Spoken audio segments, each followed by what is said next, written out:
even though I have to check all this stuff all the time. But yeah, no, it's great. This weekend we got David Kelley on, and he keeps a variety of species, so this should be a fantastic show where Dom can ask him some diamond python questions, and I definitely want to Oh ask yeah. him about pancake tortoises and caudats and maybe even some chuckwalla stuff. So there's an endless amount of possibilities we can hit on today. Well, So we'll still Dom, try to how keep are you it doing? mainly diamond pythons, but you know what? Life is good. It's really weird because right now I'm always in my snake room, and usually I wear a little shirt and I have a fan blowing because it's freaking hot in here. And it's like 8 or 9 degrees already. Well, maybe I'm exaggerating, like 7 or 8 degrees lower at night now, and it makes a difference. It's not scorching warm in here anymore, so it's kind of nice. Kind of nice. Not gonna lie. Life is good animal wise. I don't know if there's really anything new. Now that's good. any any more animals to move from that baby rack in front of you, or is it almost empty now? Well, No, it I was still have already some. almost empty. It was already empty. I got my inlands back from Shan that he got them all feeding. So I have technically 3 inlands for sale if anybody's interested. Um, I still have 2 jungles left for sale, and that's honestly about it, which is kind of cool because it's really not a lot of animals left, and I love it that way. Heard some news a bit about the whole green tree python ordering that the ones that were supposed to come for me that didn't come for me but went to everywhere else in Canada. Um, I think I'm at the third person now that's approached me with some bad news or bad events and losing some Oh yeah, animals. It's Ashley posted that I think one or two people tested them and they tested positive for Nido, but okay. So that's I but wasn't like gonna they say are that from on. Indo, so it's yeah. Okay, Yeah. Well, I she will. posted it on Oh, her did she? Cool. on her page saying for people to contact her, but like Facebook took down the original post for some Really? dumb reason, even though it wasn't technically selling animals. So Oh, that's too I bad. don't know. She shortened it to "People, please contact me." But yeah, no, I think they're figuring out with Chris Applin and that. But yeah, like, Oh, but it's stuff from Indo, right? Like they can do everything as well as possible, but like stuff happens, right? You keep animals in captivity, and when you keep a large amount of animals in a space, like stuff happens. So nobody's immune to anything really. So well, I'm you glad just that got to be aware and quarantine properly. Ashley posted it because now I can actually talk about it because I wasn't going to say it because I didn't get the okay from the people that reached out to me. But if it came from her, then I can talk about it. So yeah, I've had 2 people now reach out to me to tell me that they've had positive NIDO results and have lost, you know, 1 to 2 of their order already. So it's kind of interesting, and it just shows how like it's not just because it's being spread from one cage to another, from one breeder to another, right? It's coming from the wild. It's coming. Then again, it might have been only 1 or 2 animals, and who knows how they keep them in Indo, right? For all Well, you I know. think the green trees are supposed to be captive bred, and these animals, for the most part, probably were. It's hard. You never know, right? Yeah, They could maybe. be buying these animals from another supplier in Indo who might be not as upfront as they should be, kind of thing. I know Chris is pretty upfront with stuff. He has a podcast on MJ's network and is very open about how he's changing stuff at the farm and whatnot. But yeah, like Yeah. it could happen to anybody's just normal reptile collection too. So yeah, It'll be interesting to see how that's dealt with, right? Because when you import, you never know what you import, right?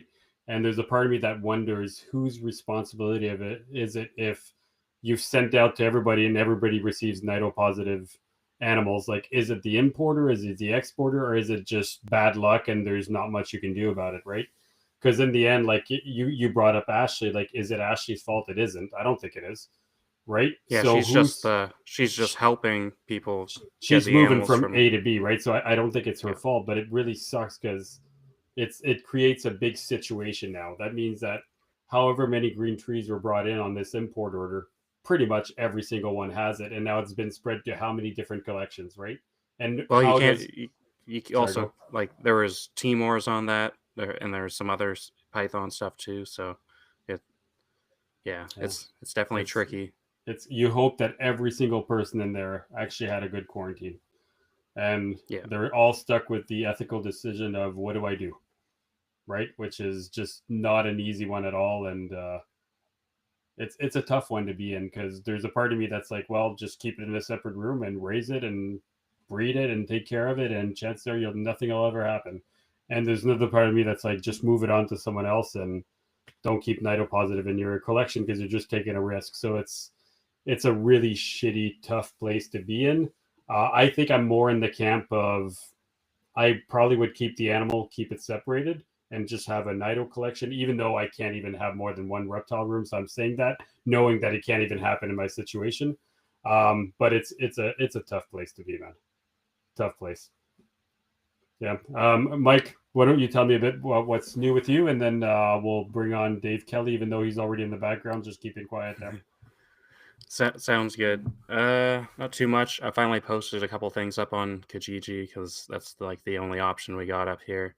Morph Market's kind of tricky because not too many people right now want to buy stuff out of the country, kind of thing. So like it's doable, totally doable. All the stuff I have is non-CITES, so it's not too hard. It's just a bit of extra cost with the shipping and import export fees because I got one pair of Kentucky pines, and then I got a couple female wild rose pastures Pecos that should be ready to go in the new year, as shipping is kind of done now.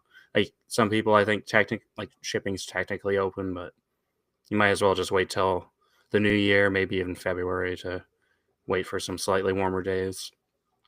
But yeah, there's not too much there. Everything's in brumation. Put the black milk male down in brumation because he was in shed. But now everybody's been down for a few weeks and they're all doing good. Room is basically empty except the baby rack and the one Walma python and one Bahama boa in there. So it's not too much to do other than change water and fish tanks because I have like 400 baby catfish still. I need to get those moving too. I don't need that many wood catfish, but yeah, not too much new. Yeah. Oh, and later this month I'll be driving out to Alberta and hanging out with Greg and going down to Tyrone's place and probably record a show one of those Sundays with Tyrone at his shop. So that should be a fun show for all of us. So yeah, Did you figure out what dish day we're doing that, or we can talk about it after? that'll just be the 28th, normal Okay. Sunday. So talking about that, I think we should announce it too, so that people will hear it. Because if this goes up live now and in a week from now, December 21st, Mike and I will be doing our holiday show, which is going to be a mishmash of possible different guests jumping on or no one jumping on, but there will be some drinking. It will be a shit show, and it's going to be fun. It's going to be just our fun, relaxed evening. So if anybody wants to join us, um, we'll make it fun. Anyway, it'll be fun for us. So just announcing it, we'll do it Yeah. live, and it'll be possibly uncensored. Not that anything's ever censored on here. Yeah. Yeah, I've already hit up a couple past guests and some people, so yeah, I think it should be good. And then we got some shows already lined up for the new year with I think we're gonna try to get MJ on and Adam on a few separate weekends. Lisa, I think, wants to come on. She might be in the chat there. Actually, we should probably line up Brandon too. Brandon Valentine. He keeps some fun stuff as well. Yeah. So it should be good. Oh, we also got Foddy lined up for a couple weeks into January. So yeah, try to line people up, and also Ryan Young. Ryan Young should be a fun guest from the Pacific Northwest. But yeah. Alrighty, David, how are you doing this fine Sunday evening? Doing all right, a little tired, but I'm happy to be here. Thanks for having me on. No worries. What were you up to this weekend? You're doing falconry at all now, or is that still too early for that? Nope, working on that right now. But also just decided to be an absolute moron and stay up until 4 a.m. playing video games like a college kid. I don't know why, and I'm exhausted now. So Okay, I had no idea you did falconry. Is that something you do through the zoo at work, or is that something you do on your own? I'm just on my own time, just Hmm. a hunting sport I wanted to get into, and I'm still an apprentice, still learning. So not an expert, not necessarily good at it, but or an expert at the imagination. but something I'm working on. That's really cool. So when I worked at our little reptile zoo for about 10 years, we had probably around 15 to 20 birds, and Okay. worked with a couple of owls, worked with vultures, worked with the main hawks that we had were ferruginous hawks. We Oh, those are had beautiful. one, yeah, they're pretty big, like they're pretty Oh impressive. yeah. I think they fall under the between the category of hawk and eagle because they're big enough to be an eagle but small enough to be a hawk. I'm not sure. You might know better. Had a lot of the little worked with kestrels. Worked with. I'm trying to think of a couple of falcons for sure. I'm trying to think. Anyway, we had a good amount, and I really loved it. Like it was something I really enjoyed. But I mean, in our case, it was just all about the weight, keeping them empty, keeping them lower on so that they would fly over the guests and fly to Mhm. the faraway perches and all that. And I did a good amount of shows, and it was something that I thoroughly enjoyed, and I thought it was really really cool. Um, let's you know what let's spend 5 minutes on that if you don't mind, Mike. Like so what do you do for hunting? Like how is it? Do you have one bird? Do you have more? Or I'm purely curious at this point. So for the United States, to be a falconer, you need to have a sponsor. And for 2 years, you basically report to that person. They help instruct you through it, and kind of teach you the ways of how to build equipment, fly your bird, hunt your bird. And it depends on the state, but generally, the most common that you're allowed to have are either a red-tailed hawk, an American kestrel, a red shoulder hawk or a Harris hawk, depending on your state. Um, so I flew a kestrel last year, got about 30 starlings, mediocre season, but had a lot of fun. Let him go, and I've got a red tail right now that I'm training down. He was pretty fat when I trapped him, so it's been a little bit getting him going. But hopefully in the next week or two, we'll start getting some flights outside and start getting him ready to go to the field. So That's really cool. Actually, I had Harris hawks. I flew, and red tail hawks is probably the most common hawk around here. That's the one that we see all the time. yeah. So do you have any birds that are yours, or as an apprentice you're using other people's birds until your license or authorized to do so? Oh no, we trap them. So I built a trap. I put some. Basically, it's a bait cage with your desired. It's called a balchatri with your. It's called a balchatri trap. You put your desired bait in there, and there's wired nooses all around it, so the bird cannot come in contact with the bait. Um, and when it comes down, once you find your bird you're going for, it comes down, it grabs the cage, it gets tangled up in the nooses, and then it's your job to run out there, get it, make sure it's acquired safely before it can ding itself up, break its feathers. Obviously, you should be doing this somewhere where a car isn't going to come speeding by and hit it. It needs to be somewhere safe. And then you would train that bird down from the wild. And if it doesn't work out, you just whether your sponsor says, "I'm sorry, I'm not going to keep I'm going to fail you as an apprentice," or if you just go like, "You know what? I don't like this." You can just fatten that bird back up, let it go back out to the wild, no harm, no foul, and everything just goes back to the way it is. So, That's so interesting. Like the birds that we acquired were like mainly injured birds, right? Like okay. we had a couple of vultures that were like one wing vultures or things like that. A couple of animals with just injuries that took forever. That eventually, like I don't think we ever released anything, or they were pets that were taken from other people that could not be released because they didn't come from around here. But it's pretty cool actually. I loved like flying the birds. I loved playing with them. I loved like it was just such an interesting interaction. And like I imagine that you spend a lot of time getting these wild birds to actually stop flopping on the ground, keep them getting back, and all that kind of stuff. And it's something I haven't done now in honestly, frig man, almost 20 years, and I still remember it to this day. It's something that I truly enjoyed. So very cool hobby, actually. Very cool.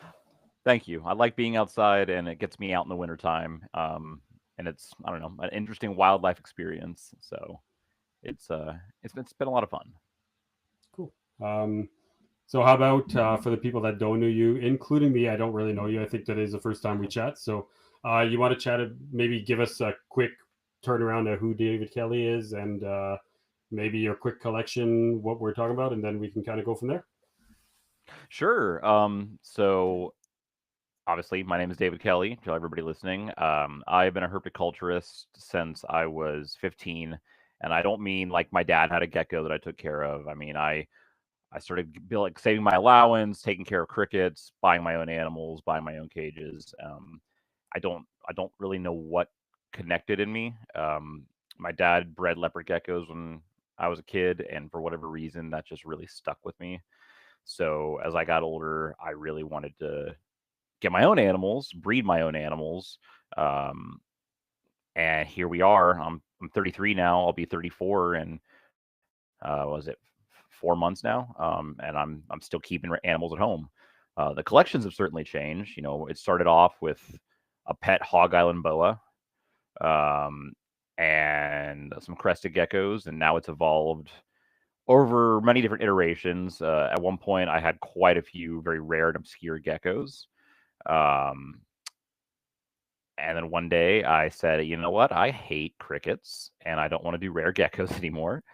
Um, and it's been mostly salamanders, various snake species. I've had quite a few that have come and gone as I kind of try to cater my tastes and interests.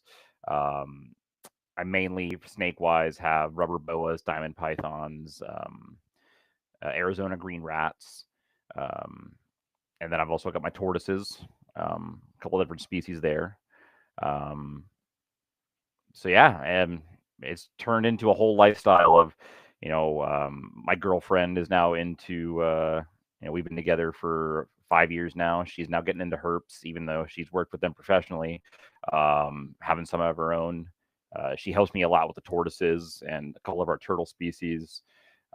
Herping is not something I ever thought I want to do, and that all also started from just enjoying keeping animals in captivity. I'm the reverse. As a kid, I wasn't out playing on the creeks. I was putting animals in enclosures that I got from the reptile show. Now I'm spending almost all my free time in the summertime and spring out looking for animals, just kind of seeing what I can find. So a little scatterbrained explanation, but that's kind of who I am. Awesome. Yeah, you got a ton of cool stuff, and you also keep some newts too, right? Like the was it some of the cyanops stuff and whatnot, and Yes. is there some others? Oh, and the rest are at work, so like they're. Yeah. But I think I got confused because like once I think you posted Crocotus on your page, and it kind of looked like it was yours, but I wasn't sure if you just had them in the past and kind of moved them on or not. Nope, I still have them. I just don't really Okay. talk about them too much. They're in that grow up stage where it's like Oh, yeah. nothing, or like they're interesting to me, but like it's like nothing's really happening with them. No reason to really show How them long off too much. did they take to grow up in your? Because I got one pair. Actually, one of them has 2 feet, so I think one of its feet got bitten off when it was a little juvenile. But yeah, no, they're a pair. They laid eggs this year, but I never cooled them because I got them last September. So I just kind of kept them. I've been keeping them room temperature, which is 65 to 70 something on like hot days here in the summer. Like it might get 75, 80 if it's a really hot day, but for the most part, the nice cool room temperature is perfect for them. But they just laid infertile eggs. None of them were hatched out. So I actually got them in brumation right now, which I'm gonna hopefully do correctly because I've never brumated amphibians before. It seems like, I don't know, 3 years is kind of perfect for them to start laying eggs. I mean, obviously animals can go earlier or later depending on that animal's individual growth level or whatnot. But that's when I've normally had success with them anyway. Yeah, because I think they should be actually about that. Like they're probably about 3 now. I got them when they're probably 2. It's hard to tell. I got them through another person kind of thing, but they're awesome though. Like they just kind of hang out, keep them in like a 30-gallon tank. They just do their thing. You just feed them brine shrimp and bloodworms. I don't even I just because I like feeding more whole foods and if I can, but I think I want to try to if there's more like what do you feed your newts for the most part? Do you feed pellets and stuff or? I feed almost exclusively chopped up Canadian night crawlers. I mean, I will dice it down to the size of like a pepper flake. Okay, exaggeration, but I mean, for whatever newt I have, I want to feed night crawlers. It seems like the growth rate is better on them. It's nutritionally largely a complete food source. Obviously, you need to, you can't. Let's see. When you dice up a worm, you can't exactly make sure it's eating all different parts of the worm all the time. But I try to overfeed and kind of let them pick what they want to eat, and then go in there a couple hours later, water change and remove any of the uneaten food. Um, but protein wise, calcium wise, it's just a really healthy food item for them. And it's one of those items that can't get stuck in gravel very easily or kind of go missing in the tank. So you can kind of keep it really nice and clean. So that's what I like. So I primarily feed that. Occasionally I'll do, like, if I get some blackworms in and once I've rinsed them for 2 weeks, if I'm feeding larvae, I will sometimes offer it to some the adults, but I really don't like to if I can help it. Interesting. Yeah, like I know my friend, she had a bunch of the Spanish rib newts in the past, and that like she had one big female that was a good, like it was a massive like 11 inch Spanish rib newt. The thing was huge. It was like 4 times the size of all the other ones she got. But yeah, that thing would just pound like anything you threw in there.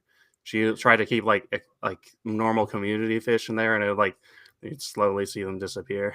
It would just take everything, which is Yeah, awesome.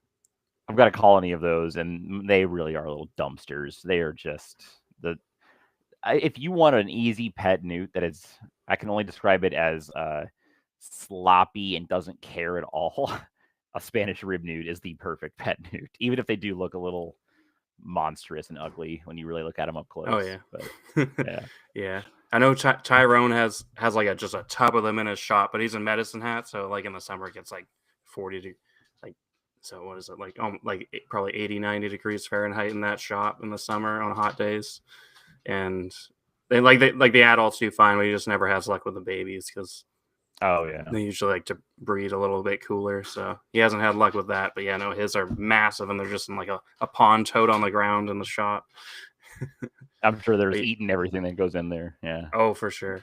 Yeah, I'm excited for those Nerugas though, because I got this the live brine down with the baby catfish. I'm doing that every single day, so I'm already in the rhythm. So as soon as I think I'm gonna actually bring them out and set them up in like a 15-gallon, and then move and let them kind of have their eggs and everything in there for a couple weeks, and then pull them out, kind of thing, and see if that works better than trying to move eggs from their main tank into 5 gallons and hatching them out, because I didn't realize that they don't hatch out as quickly as like fish do or other amphibians. Like with the Nerugas, it takes like 3 weeks for them to kind of develop and hatch.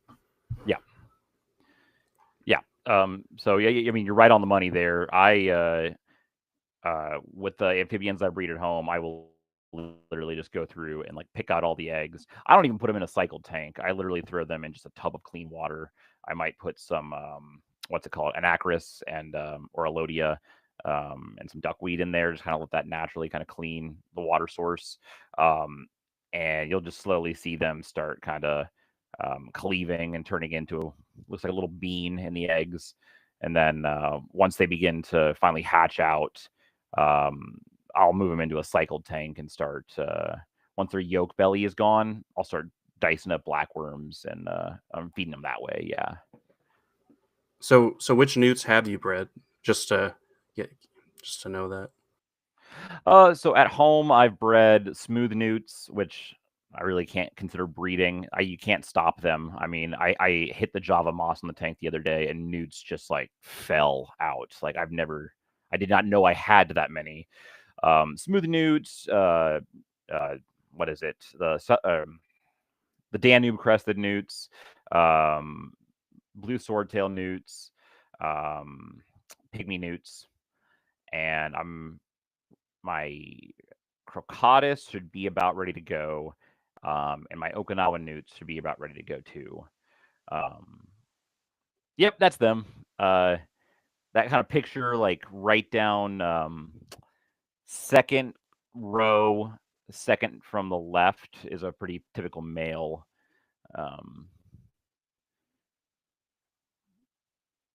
Sorry. Now that was at the end of the first row. That kind of spotted. One more over. Yep, that one. They're very small. I'm not going to say that they're the most interesting looking animal, but there's like a guppy tank. They literally will just lay eggs all over the place.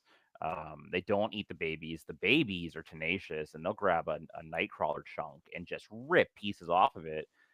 It doesn't even seem like they should be possible. And they grow really well. It's just they're really cool little animals.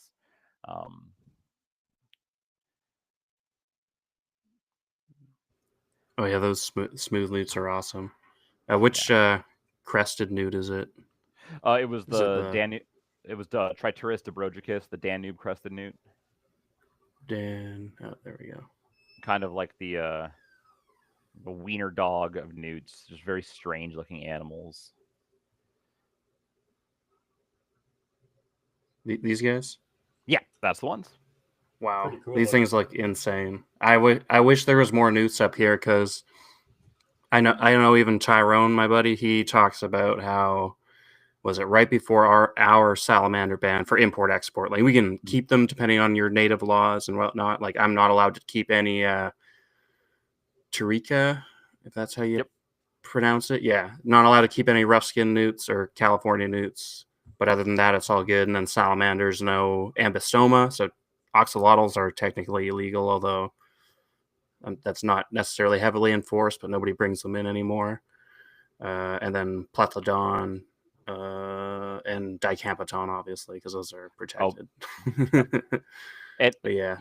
You did remind me. I forgot. I bred Spanish rib newts and axolotls too, and I could not get rid of the axolotls soon enough. I did not enjoy axolotls, but no. To anybody listening right now, hopefully we haven't lost everybody, since I think you could not find a less interesting part of it seems like herpetoculture for people. Everybody does not seem to take the salamanders, but they really are like a small, if you take a crocodile and you smash it with a dart frog, and then you add a little bit of like Labrador retriever in there. Because I mean, they'll get dumb and they just almost kind of like, you walk down there and they'll see you and they'll kind of come up to the front and start like looking for food or begging. The crested newts are ridiculous. I've had them bite each other to where, I mean, there were marks all over their body and they didn't even react. They just kept eating their food like it was no big deal. It just makes a very dynamic little animal that I think a lot of people look over because they're so, what's the word? They're generally just so inexpensive. Yeah, I think what's cool about the whole newt thing is, I only had them when I was younger, but the cool thing was that it makes you have that land and water setup, and it makes you have that naturalistic, like it's basically you almost have to have it that way, right? And I thought the cage itself, the setup is just really cool and really pretty to look at. So I always thought it was very cool. But on the same token, the cool thing about them is that I now need to take care of a tank that has water and all that thing. And so the cool is a positive and a negative, and it's also why I don't have any, because it's all about the care, right? It's snakes are just simple to take care of, right? You add legs, you complicate things. You add legs and water, you even complicate it even more. So yeah, and you're not wrong. And I'll be honest in saying it on air. I've had to come to a come to Jesus moment where I've got to slim down on my newts because it's getting ridiculous how much time I'm spending down there. I've got 17 aquariums right now, which is a lot of fun when you don't have other things to do in life. And a lot of work. It's a lot of work, and it became a problem where I would get the water changes where the tanks, I would siphon out all the food, and then I'd have to fill my water buckets, and then I'd have to dechlorinate them, and then I'm lugging water back and forth from the tanks to the sink. And next thing I know, my entire night's shot, and I'm going to do it again in 2 days. Doing that 3 times a week sort of take a lot of time on top of the tortoises, the snakes, the geckos, falconry, of course, family life. So I'm keeping my my absolute favorites and just kind of trying to make it a little more manageable. I will say it was a consequence of when I got into newts. It was sort of at the period where the interstate transport ban had been temporarily lifted. So people were like, "Oh my God, it's our chance. Let's get newts." So I kind of was like, "I'm going to get every newt I can in case this gets reinstated." Um, and it didn't. As a matter of fact, it was defeated in court, and it is no longer in place. So it was like, oh, like I've got what I want. I found what I liked, and it's now reached an unsustainable level. So, animals aren't dying, nothing's sick, but it's like I'm not having fun with this, and I think it's time to make it fun again. So. That is my lesson learned, and that is my advice to everybody. Don't go crazy with aquatic setups. So sooner or later, you will regret it. I could see that. So just by curiosity, you've named a lot of different animals. Do you have one big room? Do you have one basement? Are you separated in multiple rooms? I'm just trying to figure out how let's say your reptile headquarters in your house works with the different varieties, because you've got aquatic, you've got species that need cold, you've got species that need warm. How does it work? Sure. So we do have 2 rooms. We have a room upstairs for the chuckwallas, the tortoises, and a couple of my African velvet geckos. That stays fairly warm. It's a guest room that we weren't using, so we turned it into like a half tropical plant room for my girlfriend and her plants, and then half tortoise, half gecko for me. Um, and then the basement is the largest section. That is where all my cold weather species or temperate species are. So down there, we've got the spotted turtles, all the salamanders, the rubber boas, the diamond pythons, the Arizona green rats. Um, let's see. And then out back, we've got the marginated tortoises, the Russian tortoises. And then we've got a couple miscellaneous things in the house. We have a yellow mud turtle in our bedroom that's sort of just like the house, the pet reptile, so to speak, out of all of them. So yeah, it's a little crazy, but we make it work here. That's pretty fun. I know with the 5 fish tanks now going, just because like I got one big fish tank, then I got the newt tank, then raising up all these catfish. There's a bunch. So yeah, it's definitely a bit of work. It takes a couple hours every Sunday to do a water change on everything, and then there's just that daily work of, okay, especially raising stuff. You got to feed them, like feeding babies daily kind of thing. And if they're really dirty, well, you got to clean them then that day. It's just like going through, and with the ring pythons, they're something that you got to check their water every day, make sure they haven't pooped in their water bowl, because then you got to give them a new one kind of thing. So yeah, there's a lot of this stuff kind of falls into that. You can only take on too much that requires that daily cleaning, especially with a busy work schedule. So yeah, that's exactly definitely tough. So with keeping everything downstairs in your basement, do you run into humidity issues with the centicollis being down there with all the aquariums going and all that? Yeah. So like we talked before I came on, I had sabox for a couple of years, and I really liked my sabox. And then being an unfinished basement in an old house, turns out when you get catastrophic rains and flooding for a year, suddenly your sabox don't really like it too much when the humidity spikes. So I did have quite a bit of a problem this year where I was having awful humidity spikes. Thankfully, the Senecolis seemed to do just fine. I didn't have a single problem with the Senecolis. I've also turned those tubs into like a wiffle ball. There is so much ventilation. Like, I do not want a single bit of moisture in there that they can't get from their humidity hide. But the Sabox, on the other hand, good night. Like, their tubs were getting to like 90% humidity, and I just kept adding more ventilation and more ventilation and more ventilation.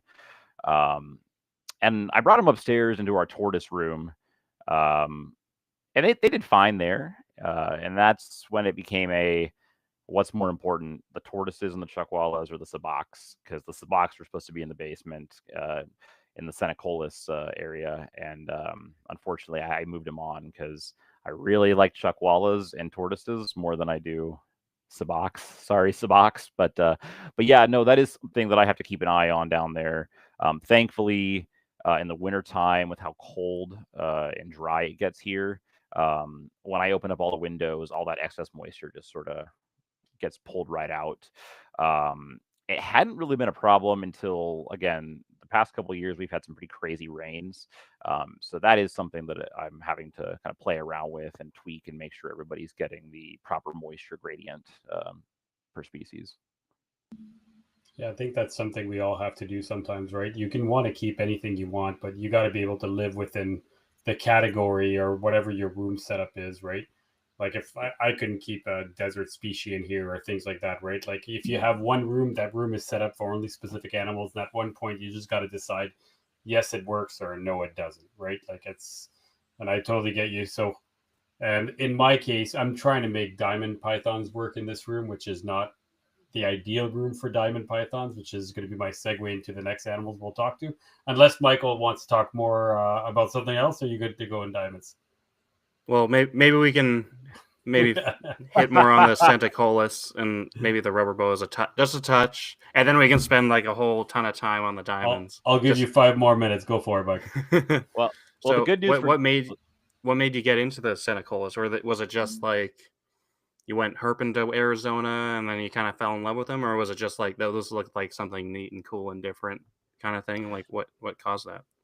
No, it was talking to Casey Lazick and like kind of learning more about just how he takes care of them. And you've always heard about Arizona green rats and how, like, I don't want to say they've got like a mythological status in herpetoculture. That's too much, but like there's sort of just like a status around them that there's something cool. And talking to Casey, I was like, holy crap, these are like the diamond pythons of colubrids. I mean, they're they're taking these nice, cool temps at the nighttime, but they're coming out and basking during the daytime still. They're just this beautiful coloration. They're not too big, they're not too small. Um, and getting to go down to Arizona this past year and kind of seeing where you can find them, the habitat's beautiful, and that shouldn't play a key into why you get an animal. But oh man, when I like go to the habitat and can see it, it just kind of adds a little bit of an extra like oomph to like my want. Um, so yeah, I got a 2.2 from Casey a couple years ago, and I'm raising them slow, kind of like he told me to, like a diamond python, basically. Um, and not much to report right now. We're just still in the grow up phase, but I really, really like those snakes, and I'm really looking forward to seeing what we can do with them because just I don't know, they seem, I don't want to say hardy because I'm going to say that and then I'm going to have like 10 people message me and go like, well, I find that they're really hard. But for me, they've just done well. They eat well. They're not picky once you get them going. Yeah, I don't know. There's just something about them that I dig. Oh yeah. I know we had Bill Hughes on for our fourth show, and we got him to talk a bit about him, and because I remember I've re-listened to his NPR episode from like 10 years ago multiple times. Because in that he talks about going herping for them kind of every year and taking people out to go look for them, and he's bred them over the years because I think he's one of the main people that was kind of breeding them in the U.S. for many years, and now he's pivoted to just the Baja rat snakes, which I know some people consider those like really hard, but he thinks they're the easiest thing, probably because he lives in Vegas. But then he said like the Sanicolas have kind of, I don't think they were necessarily super hard, but I think he just found the Bajas a little easier kind of thing, and he's had some issues with the Sanicolas over time.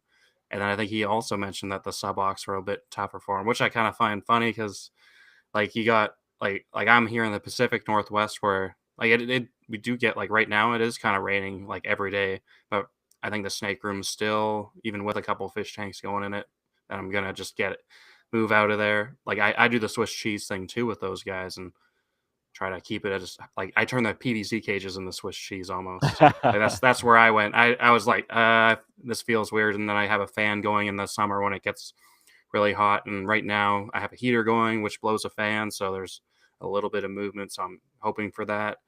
I'm almost more worried about them being in brumation in the garage where it's a bit more stale and just cool and wet. That maybe that's why I had issues losing one male a couple of years ago, but the other three have been pretty good, so I'll probably just not go too long with the brumation to avoid that. But yeah, it's funny how keepers like that keep these for a long time have find different quirks with each species, and I think it really does depend on where they live.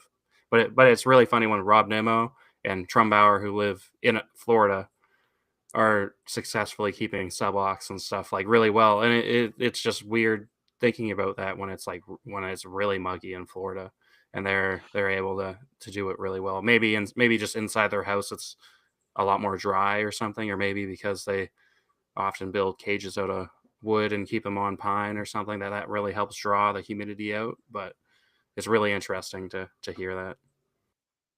Yeah, I think there's just certain species that click with people. Like I don't know, I don't know how to explain it, but it just seems like no matter like where they're living or like what they're doing, just somehow their care, what they're doing, their observational skills, it just they connect, and it is on. And it kind of infuriated me with the subox because I was so stoked for those things. Like I was like on cloud nine, and then and you're right. Once I got them out of the basement and here where it was much drier, everything was smooth sailing. Then it just became a space issue, and then it became disappointing. But yeah. Yeah, they're awesome. I love my subox because the adults they every time we walk in the room, just like the pine snake, because I got some Kentucky pines, they just come out to the front of the cage, kind of start cruising around. They'll be all hiding, and then they kind of come out and look at you, whether they want you to feed them or they kind of just want to come out and cruise around. It's really interesting how like almost intelligent they are, but they have like the dumb look on their face, so it's pretty funny. Although as they get bigger, like their eyes kind of suit their head more better. Like the male's getting big. I got him from Smitty, and he's probably a 2019, 2018 animal. And he's good 4 and a bit feet now, I think. I like pulled him out for brumation. I'm like, wow, you're actually getting like a good size. Because when I got him, he was, I don't know, 3.5 feet, like not too big, but maybe try to feed him a little less next year. We went to West Texas this summer for fun. That was my vacation for the year, and we found several saboks. And even if I can't keep them, like that was a amazing experience. On on Black Gap, we found a gargantuan male. Like I did not know saboks could get that big. You don't see him in captivity that big very often, and he just had battle scars all over him. No ticks, which I found interesting, but man, that was like it was 3 a.m. I think. It was in the late hours. We were sleepy. We had a long drive back, and that was like the second wind of like, okay, let's keep going. We're gonna find more. But yeah, How no. hot was it there? I've heard Black Gap can be like 100 degrees at midnight, kind of thing sometimes. Oh yeah, I think it was like 90 degrees at 3 a.m. It was an unbearably warm night. It sucked. Like Wow. you walked outside and you just felt like you wanted to like die. At least I did anyway. I was, but maybe other people find it comfortable. But Wow, that's super cool. I really want to get out to West Texas. I see Smitty and Phil and Rob Stone and that get to go out there, and it just really makes me want to go out there like sometime in the near future, hopefully. yeah, I don't want to keep Dom from Diamond Python talk, but I'll Yeah, end we it with can. saying end it with saying we got what was it 3 or 4 saboks, a DOR alterna, some banded geckos, uh, lots of different species. Very very cool trip, and I think if you're a herper, no matter where you're from, it is like a rite of passage. You have to do it at some point. So Awesome. That's so cool. Maybe we can hit on it a bit more later, but yeah. sure, Okay, Dom, we can hit on diamond pythons for you. You sure? Am I allowed to go? yeah, hit me up. Let's go. All right, let's start with the basics. Let's start with what's your collection of diamonds? How many do you have? And let's go with tell me about them, like lineage, all that kind of stuff. Sure. So I've got 3.2 adults right now. Um, let's see, and then in the 2023 batch, I kept 2.3 out of that. And then I've kept 3.3 from the latest group. So I'm trying to put together a nice genetically diverse collection. Um, I'd say my main focus is the preservation of certain bloodlines. That's just my thing. I know everybody else has different, reasons for breeding certain species. I think it's fascinating to be able to look at where these animals came from. I can track them all back to the parent generation, which I find, again, that's kind of what I geek out about. And now we're at the point where uh, I am crossing the different bloodlines to kind of maintain a positive genetic structure, particularly with the Lazic bloodline animals. That I've This is not a bragging, right? Because it's disappointing, sadly. I have the last known pure Lazic diamond python male. Um, I've been breeding him to. I bred him to a San Diego Zoo female a couple years ago. I bred him to a Valle bloodline female this year, and my plan is to breed those two sets of offspring together, and eventually breed them back to him for one generation to kind of just increase um, uh, his genetic markers in the population before then interbreeding them back out to animals they aren't directly related to from my other San Diego Zoo and Valle animals. I know that's kind of been what's the word I'm looking for? A large jumble of nonsense, but that's really what I'm trying to put together right now. Makes complete sense to me. Is there any females left of Lazic, or is that the male's the only one? So it's the only one that I can track, and I think that's like I don't know of anybody that has one. Okay. If somebody said they had one, it's not that I wouldn't believe them. It's that I just know. Have the you history reached of- out to Nick? Nick might Yep. know. He knows. Yeah, I haven't, and unfortunately, I've been breeding them. This is the second year now, and nobody's ever reached out to me with any sort of other female. And then the other thing is, I'm so paranoid about kind of diseases now. I'll almost be afraid to bring another animal in. So my collection's kind of closed, so to speak. Which is also why I'm kind of interbreeding the different bloodlines. Is I want to create as much of a self-sustaining um, population as I can. I know eventually I'll have to probably acquire another animal or two, but I'm trying to do as much as I can without it. So yeah, totally makes sense. So just so I get it, is your goal more to breed the same lineage together right now, or is that what you've been doing and now you're at the point where you're crossing lineages? a bit of both. I want to do both. I want to keep the bloodlines as I want to offer people the ability to buy a pure Valle animal or a pure San Diego, obviously not a pure Lazic, but at least as much Lazic as I can make. And then I want people to be able to say, well, I want a Lazic Valle, I want a Lazic San Diego, I want a Valle San Diego, and be able to offer that. Yeah. So see, for me, I wouldn't care if I've got one that was half Lazic, let's say 50% Lazic, 50% San Diego. I'll be like, amazing. You know what? As long as all the lineage tells me, as best of my knowledge or everybody's knowledge, that it is pure, to me, that's enough. Don't get me wrong. If I had two San Diego Zoo that were 100%, and I'd be like, that would be cool. But as long as they've got no question marks on any of the parental stocks or going as far up as you can, to me that counts, and that's good enough for me. But everybody's different, right? I find it kind of interesting. So you've got 3.2 adults, and let me get this straight, about maybe give or take 10 or 12 holdback babies from previous clutch. Is that correct? Mm-hmm. Yep, that's it. So how do you keep them? So the adults, I'll be honest, I do not keep them in very large enclosures because they're not very large snakes. My largest female is maybe 6 foot, and I've just got her in a 3x2x2. They're boa enclosures that I modified by cutting off the top and then using very thick. What's the word I'm looking? I forget what type of wire, what the technical term is, but basically I made screen lids for them to be able to use heat lamps. Once an animal is big enough to outgrow the shoebox that I raise it in as a baby, it's into an enclosure with a heat lamp. That is my preferred heat source. I do not like heat tape. I do not like rack systems for diamonds once they're adults. Um, and their first year, I don't worry too much about any sort of what's the word? I don't worry too much about a night drop. I want them to have exposure to those cool temperatures on the ambient side, but I don't want them necessarily dropping down to the 40s like the adults at night. Um, Once they're past that baby stage, once they're eating reliably, they're out of that tub.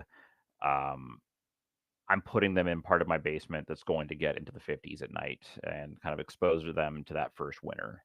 So Where I just do to not. confirm, so basically anything that is their first winter, every single baby is their first winter. There's no night drop. There's no cooling whatsoever. Only on the second winter they go through everything just like any other animals, right? Yeah, sorry, I didn't Yeah. explain it well. I do allow the ambient to cool in the tubs, but I don't necessarily I don't push for a hard cool. If it goes down to 60 at night in the wintertime in those tubs, that's really all I care about. I don't want it going lower than that. I still want them eating and growing that first year. Um, I know guys that have treated them like a mountain king, where they hatch them out and they basically overwinter them, and then, start feeding them in the springtime. I don't necessarily like that. I kind of want to get them past that initial stage, and I almost think a snake that small and a fairly I mean, it's not temperate and for the most of their range. It's subtropical, so you've got to think that there's still a decent amount of time, daylight, and warmth that those babies can get out there and snatch little lizards or whatever they're eating at that time of the year. So I kind of just treat them like a typical carpet python their first year that might get slightly cooler at night.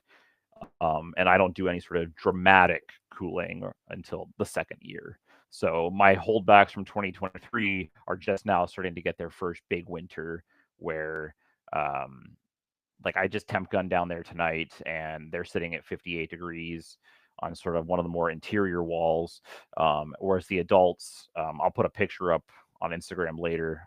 It's my yearly, don't worry, diamond pythons are hardier than you think post that I like to make.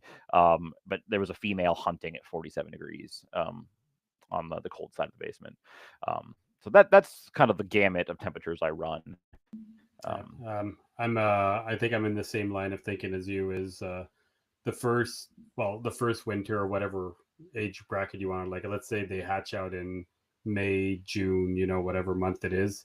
The winter that comes after, I'm gonna keep them in the shoebox. I'm gonna keep a hotspot on the entire year with no cooling, and I will. Those are the only animals that I will feed throughout that winter. As soon as you're past that 1 year stage or the second winter, those animals are all going through cooling. They're all stopping to eat during the whole winter. So I want to kind of go through with the whole how you cool your room setup, like temperature wise and all that. But the first thing that clicked is that you're already at 58 right now. Mhm. Like you might, Uh, so I'd love for you to go down to how you got to 58 right now, because I'm not even close to those temperatures. I think I'm at like 74 or 72 right now, and it's going to take me a while to get there. So I'd love to know how you work and for cooling, and might as well have the how do you breed your diamond talk, because the temperatures seem really early for me, but everybody breeds differently, right? So I'm curious to go down that path. So I around well, it's been weird here in Wichita the past couple of years because our winters have just been and fall has been so delayed. But generally, November, I open up all my basement windows. I shut off all the vents that are pumping heat into the house, and whatever it gets to at night from the windows, the breeze coming through, that is what we're getting to.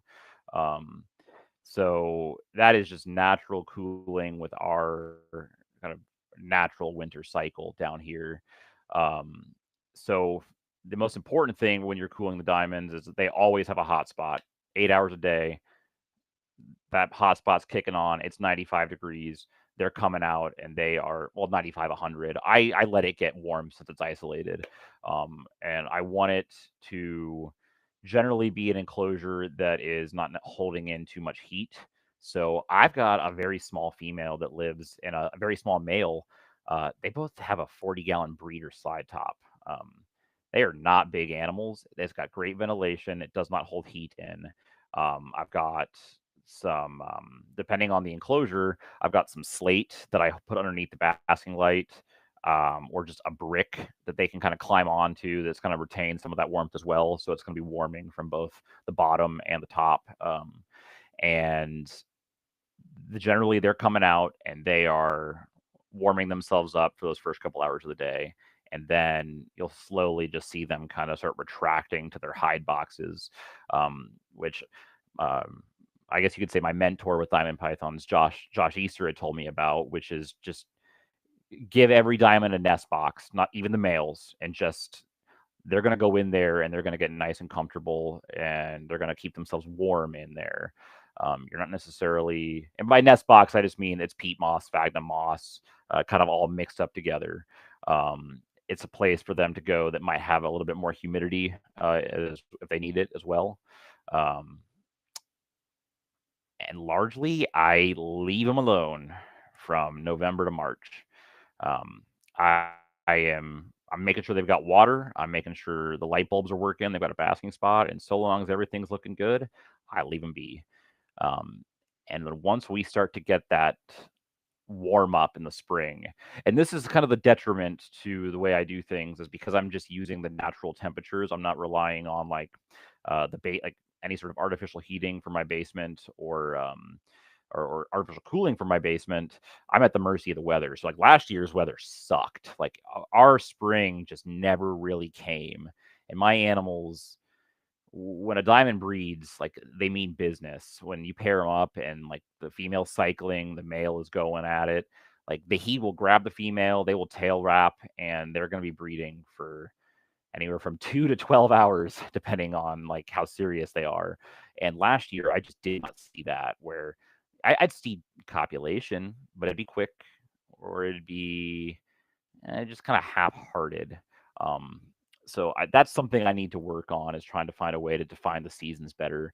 But assuming we have a normal season here, generally by late February, early March is when things start to warm up, and I'll start giving animals their first meals for the year.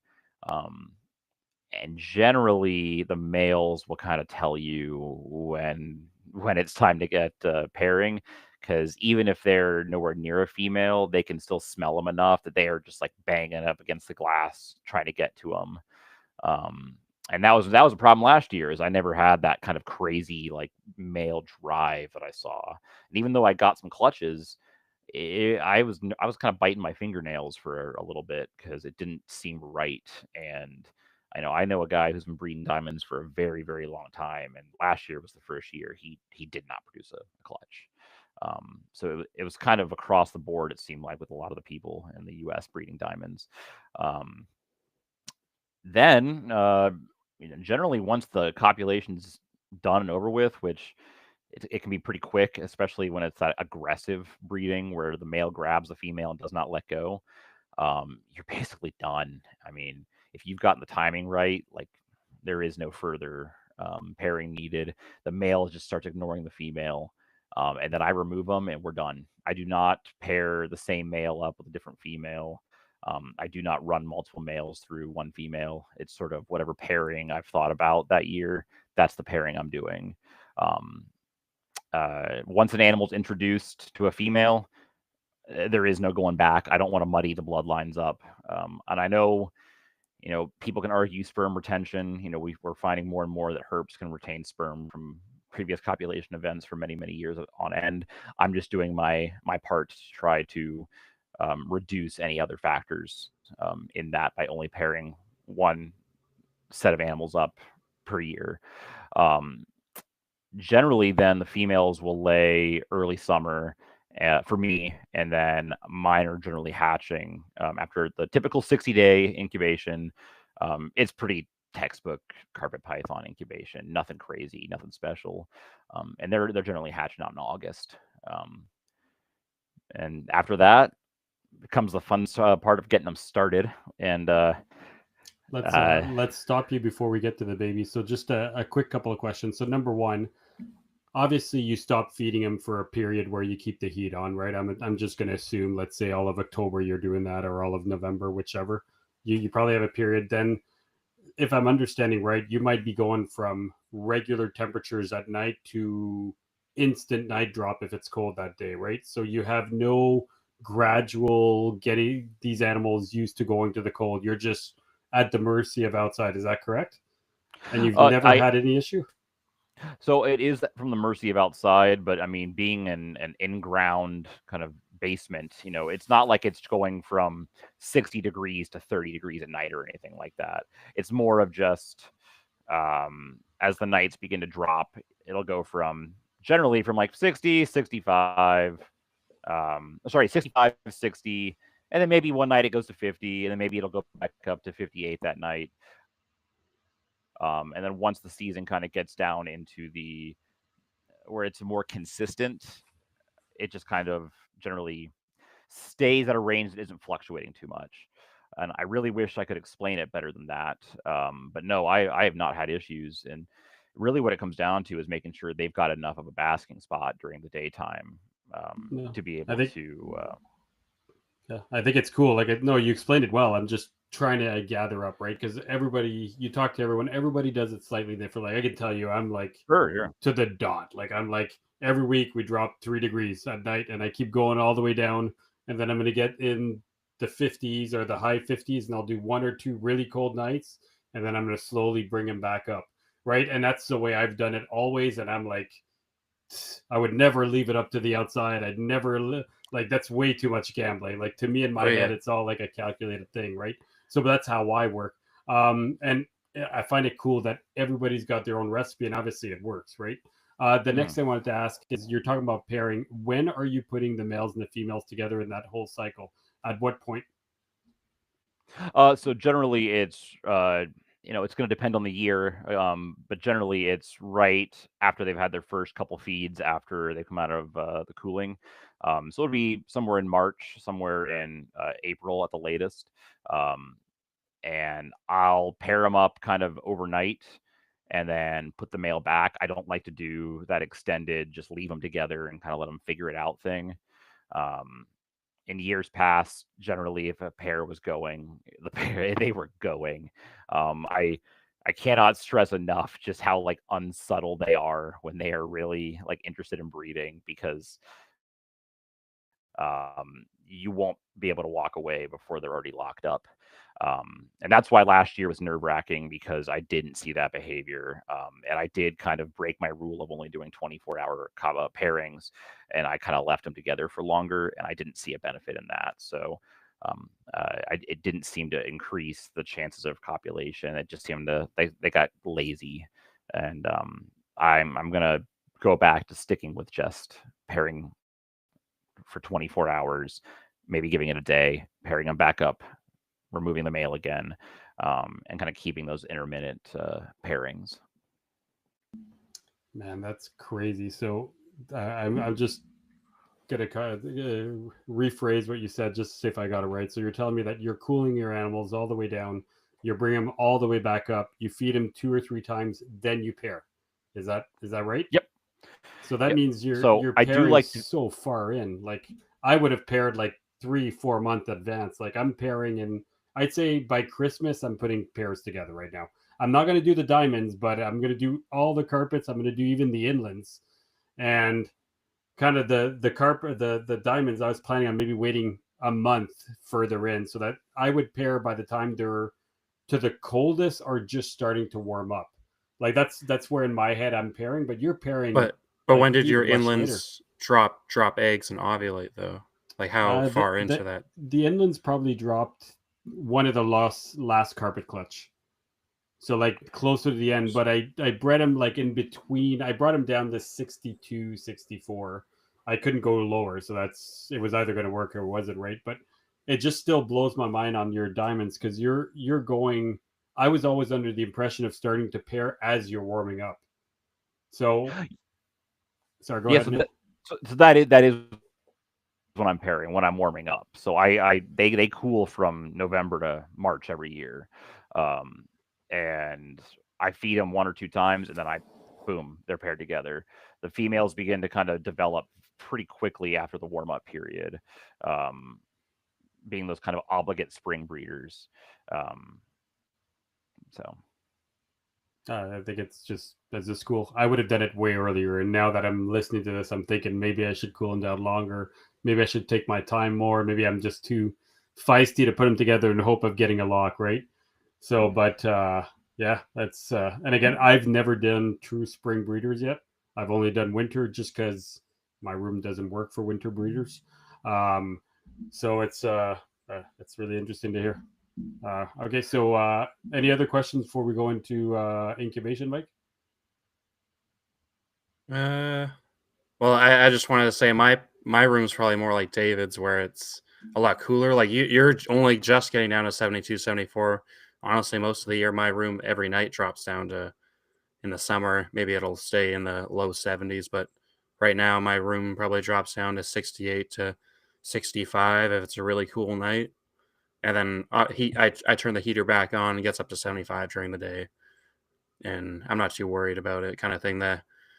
The warmer stuff that I keep in racks, I kind of set that hot spot a bit warmer. Have like it always has a hot spot at night and that, but the colubrids I'm not too worried, and I don't seem to get any regurges with it. But yeah, I'm not as worried with my temperature. And then with the stuff in my bedroom, like that's 65 degrees to 68 degrees in that room all the time. But I have heat panels running in those cages that are set at like 80, 85. Actually, I would set them lower because of how cold the room is, because I know that temperature is like, because it's that probe is kind of stuck to the back wall, so I know it's kind of going to be cooler, so I try not to overheat them too much. But yeah, I find it's just interesting how that kind of works, and but how successful you are, Dominic, with keeping that more kind of to the T temperatures with the carpets you have. Like they seem to do perfect for you. Like you have tons of success. It works perfect for carpets, right? It works perfect for, well, there's not one carpet I haven't been able to breed in this temperature, right? So it works. Now the question is, going back to spring breeders. So to give you an idea of what I'm planning on doing, because my diamonds are ready, is I'm going to bring them all the way down to 64. Then I'm shipping them to the Shan Melanson, which basically has the identical collection. We move snakes around, so there's no quarantine. Our collection's identical, and there's so much movement and he can get it all the way down to 50. So he'll keep my snakes, bring them all the way down to 50 for maybe another month or so, and then start bringing them back up. And when they're around 60, I'm like, you're not pairing them because I don't want you to take the credit. I just want you to cool them down a bit, and then you give them back to me, right? So, but only because I need to go down that extra 15 degrees so I'm planning on shipping them to his house for about a month and a half. But now that you're saying it that way, I'm basically going to tell him you're not putting those fucking snakes together. You're keeping them apart the entire time. So that once they get back here, I just started warming up, so they're ready to go together. So that's my idea in my head of how I'm going to do it, because I have a way to get cold in my room. Just my wife won't let me, and I've said it a couple of times. I have a cold storage room right beside that is full cement walls that goes down to about 30 at night. So it's freaking cold in there. Like, okay. I could get the cold. All it is a double cement wall. Like I have a cement wall to my room. The wall right behind me is a cement wall, but behind that is a cold storage room with another cement wall.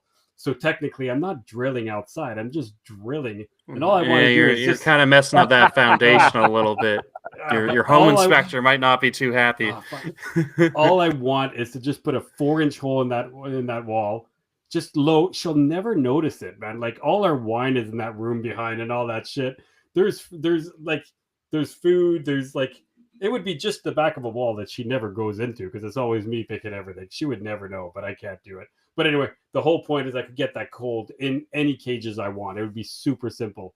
It's been 2 years that I've been fighting for that little hole in the wall.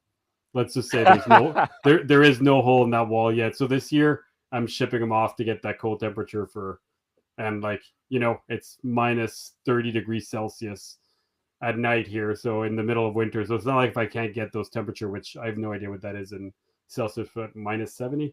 I have no idea. What's minus 30? Not that low. I think there's a point where it crosses that we are colder than they are, but it's cold. So that's pretty freaking cold. We have access to cold, no problem, right? And the cold storage room behind me, the lowest it goes is it goes to 1 degree, so just like basically freezing level, right? Just above freezing. So like I have and what's freezing? 30 Celsius, 30 Fahrenheit. 33 Fahrenheit. Is that the freezing number? I think it's 30, 32, something like that. Yeah, so it gets to almost that temperature. Yeah. So really, I'd have access to all the cold. But yeah, anyway, just to say, like, that's where my brain's going and how I'm going to do it. So then I probably would do it as soon as I start warming them up. I'd bring them here, then I would pair them. But in my head, I feel like I would pair them and leave them together. Only because I've had a lot more success keeping animals together for a long time than separating, because if they're not interested, I separate them when they're not interested. But if they're interested, they're going to stay together as long as they're interested. Like if they're breeding, I'll leave them for a week or two. Thank you. 32, Savannah. There you go. Yeah. So, sorry, I'm just blabbing at this point. But No. David, with your diamonds, even when you get them down cold, or you're still giving them a short hot spot during the day, right? Or no?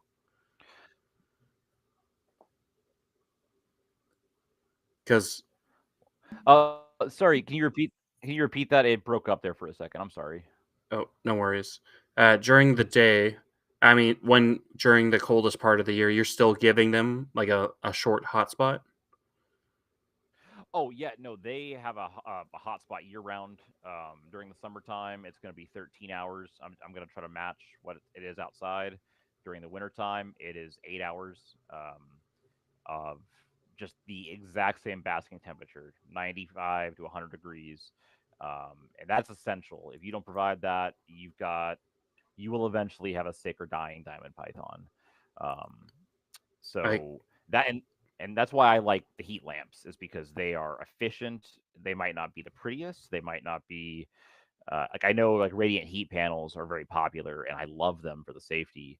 But when it comes to the efficiency of trying to get that animal as warm as it needs to be within a couple hour span, you cannot beat a light bulb, or like what Arcadia's deep heat emitters. I've had a lot of success with those too. But yeah, that's essential to it. So I remember Rob Stone pointing out to people that Stan Cheers' diamond python breeding method was successful because he lived in Colorado and put them in the garage where Colorado will get the spikes, kind of like Alberta gets spikes too. In Calgary, they get the Chinooks that one day it's -20, the next day it's +30 within 8 hours, right? It heats up during the day and then cools down, and that's why that was successful. But if you live in Philadelphia and it just stays cold for 4 months at really cold temperatures, the diamonds don't do too well, and people were like, "Oh, he's trying to fake us out," right? So got to remember to warm the animals up during the day, even no matter what the species is, except for like colubras that are actually cool the whole time. Although I think, like thinking about black milk snake, kind of where they're from, I would assume they're almost on the same level where they probably get chilly at night, and probably some days are pretty chilly if it's like a cold, slightly cooler, rainy day in the Panama or Costa Rica. But I think they probably still get those like hot spots during the day, and then they're dropping down. So I think even though black milks do just fine cooling for 3-4 months in the winter, I think they could be bred with that same exact method as well. Yeah, I think it's something that it's going to be a lot of fun for people to play around with going forward, because, not to detract from diamond python talk, but I do wonder how much, if we start playing around with other species, we're going to find that there are reptiles that we've traditionally cooled from just that, throw them into the wine cooler, or just putting them in your garage, that actually would do even better by providing them a basking or warm opportunity during the daytime. I think we're finding that with Senecolis, for example, that's pretty handy for them, and it makes sense. You go up in those mountains during the wintertime, it still gets nice and toasty on those rocks, and there's rattlesnakes and that's where when Gary Valle started having a lot of success with diamond pythons, that's where he kind of picked that up. He would watch the red diamond rattlesnakes down in California bask during the wintertime. And, when he started to develop his husbandry method for his original pair, he was like, that's something to consider. I'm going to try it with these snakes. And it worked. And I think there are more species out there that it will benefit. And we're just kind of, I think we're going to find out in the next couple decades or so that more animals will do better with it. So. Yeah, I kind of agree with you. But the other thing to keep in mind too is that the more generations we get into, I find usually the more, I don't know, I want to say the more domesticated each reptile gets, the easier it gets to breeding, right? The more you can shrink those, let's say, cooling season, the more you can change all those type of things that they don't need, right? Like those targeted items, let's say like going down to 50. Well, maybe eventually a diamond python will only need to be cooled down to 65. You know what I mean? Like maybe after another 10 generations, they won't need to be cooled so hard. And things like don't get me wrong, I'm sure we're going to be shortening into a lifestyle by not keeping them cool and all down. There's other issues, but I'm just talking about how in time, most species that have been domesticated or bred with so many lineage, the breeding becomes easier and easier and easier, and you need to do a lot less to get them to breed. So I assume that that could be something that definitely happens. And the second thing I was going to say is, I like the idea of overhead heating. I love it, but for some people that just doesn't work. So in my case, when you have one tiny little room and you need to stack everything, that's the only way I can have enough cages to have the animals I want. There's no way I can put an overhead heat. Like if you look behind me, I just have towers from floor to ceiling, right? So there's no way for me. So for me, radiant heat panel is You the could only. you might be able to, but you'd have to rate what some guys and monitor guys do is they do the electrical themselves and put the heat lamps inside of it. But you just don't use a high wattage bulb. Like some guys use like some sort of like a 20-watt bulb in each tub. And depending on how the temperature works, you might not even need to necessarily put, like, for some of the males, you could probably get away with not even providing heat because the heat's coming up from the bottom and kind of spreading, and the ambient in the room is like warm enough that it would be fine. So you could just worry more about the females. Like Ryan Young, he hates heat panels. He calls them jerky makers, right? And then he only puts heat bulbs or heat emitters in the female boa or python cage, and only turns them on when they're gravid. Like even when otherwise he keeps the whole room ambient for the most part. Probably lets it drop at night, kind of thing. I don't want to put words in his mouth, but I believe that's what he said. But yeah, no, but for sure he only keeps heat bulbs in with the females because it has that better UV radiation, like Greg talked about last week. Like he didn't totally realize that with the monitors, like the heat panel doesn't give off the same radiation as like a bulb or a heat emitter because it's able to penetrate more. Like obviously, like I use heat tape, I use heat panels, but keeping, like, I have one Bahama set up with just a 25 or 50-watt bulb in his cage.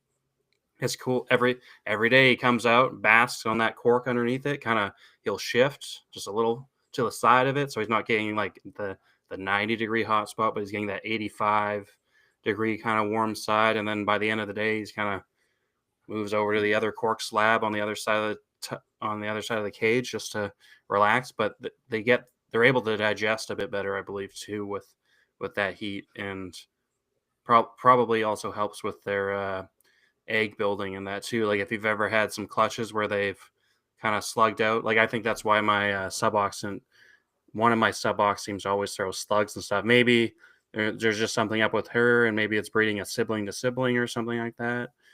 But I don't know. It's hard to say. Maybe the heat is more of an issue with certain things than not. But it's food for thought for sure. With hearing how some Python guys especially deal with how they heat their animals. Yeah, Yeah. Go, David. Okay. I was just gonna say. I'll be honest. I've lost my train of thought. Okay, then I'll go. So I was just gonna say that I personally don't like radiant heat panels. Can you hear me? Or am I still? I'm not muted, eh? Yeah, I can hear you. Okay, perfect. No, I was I got gonna you. say I don't like radiant heat panels. I use them, but I don't like them. I think I would appreciate the bulbs, but I don't want to put them inside the cage because I don't want to have to build some kind of a protection around them. I've had too many occurrences where that becomes an issue. Most people don't put a protection around it because they'll get stuck in the in the cage that you put in there. So most honestly, like I'd be more like if you just get the normal flat pan bulb that just attaches, like they're not gonna loop around it necessarily at night. If it's hot, it's hot. They're not that stupid. They're not gonna sit on a 150-degree bulb necessarily. I've seen it happen before. So what I was gonna say is the thought that I had that could work and that I've seen some people do it is they take that typical square cube, whatever it is, and cut a triangle in a corner in the back left corner, let's say. And this way you can actually put a dome in that corner. Oh, yeah, and you yeah. just have a flat mesh in that corner, and then you can just add, and you can actually keep stacking the cages with those. So there is ways of doing it. I just honestly, I'm at the point where this year I'm going to try with they have each of the diamonds have a small, very tiny 30-watt radiant heat panel, and I do have heating as well, and it shuts off the entire night, and during the day it does go on for 10 hours in my case. So, and it comes on from the top and bottom in that one cage, and the entire other side is going to be cold, right? So will it work? I don't know. It's my first time trying, so we'll see. I think it will, but my girl's head is still, I don't know why, man. She's not growing, and she's a 2021, so I feel like she's of age. I think she can go, but yeah. Anyway, yeah. Sorry, Eric still haven't gone, and his are old. Go ahead, mate. David. Oh, I said, yeah, it's the early side of things, but I don't think I don't think it's a bad thing to try, especially if she's big enough. You know, I really like 5 or 6 for the first clutch. Yeah, she is big though. Just yeah. So and that's something that man, I'm about to go into a crazy tangent, so stop me. Is I don't feed my diamonds very much for one particular reason. It is because of how fatty our domestic rodents are. So I really try to watch my adults and their body shape and body tone, because not to jump back to what's the word, the falconry, but you know, my bird caught a pack rat this year, so I'm like, you know what, let's compare this to a domestic rat, muscle tone wise and like fat body wise, and like let's really compare it. My God, the domestic rats, it was like a fat on every organ mass, every like extremity crease. It was greasy, like it didn't feel good on the hands. And then the other one, it was this very like pink, low fat. It looked like healthy meat is the best way I can describe it. So I'd always fed my diamonds less, and you know, I did have a female die in like a freak accident a couple of years or last year. She had a bacterial infection. Yeah, long story. It was from a burn from a wattage bulb that I had incorrectly put on there, and it eventually overtook her because it happened in the wintertime. I thought she had healed enough and done fine. So all of this to then go back and say that when we did the necropsy, even though she was a small snake, the fat bodies on her were ridiculous. Like they were, I mean, she did not look fat. She did not look round. She had that kind of bread loaf shape that you would expect to see on a healthy Morelia. So with my adults, I'm only ever trying to feed like a nice medium rat. That's probably the best way I can describe it. I don't want smalls are a little bit too small. Larges are nothing more than a giant conglomeration of fat, and it's gonna be a bad time eventually. And I try to, you know, in the early spring and like in the fall, I'll kind of hit the animals a little harder. Maybe I'm doing it feeding every 2 weeks. Maybe I'm feeding, depending on the condition of the animal, once a week. And then when it comes to like late spring through summer through early fall, it's just sporadic. It's just whenever I think about it, like, it's been a month. Oh, let me go feed something small. Oh, it's been 6 weeks. Let me go feed the diamonds. And I think that's something that it needs to be considered when keeping diamonds long term, is that it just seems like Morelia in general, because of how bulletproof and like their feeding responses are, they are just always going to be pounding that food down and building up those fat stores.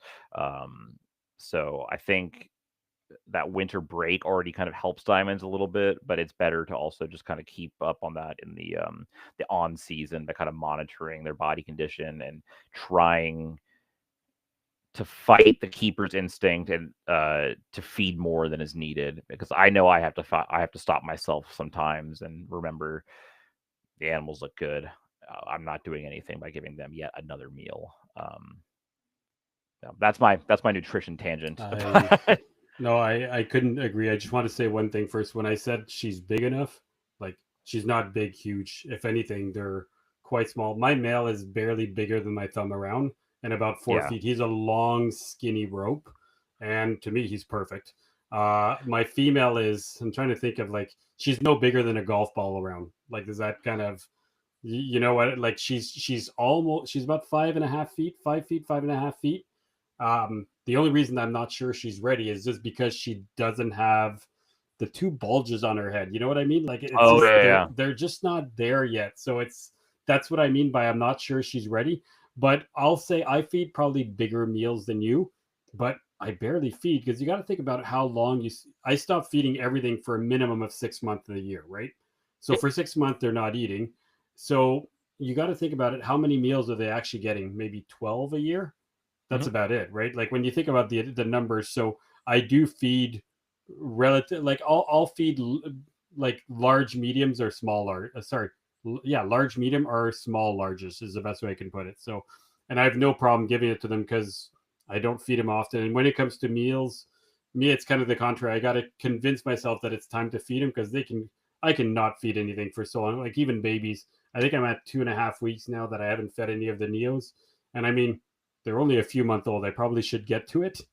But when it comes to winters, but also like I do feed all winter long, but when it comes to winter, I do it a lot more sparingly, only because I'm not feeding anything else. So I'm doing it less and less. It's kind of my way to get them slowly used to it, but I do keep feeding. So for me, I'm not too worried about overfeeding my snakes. Most of my males are insanely small.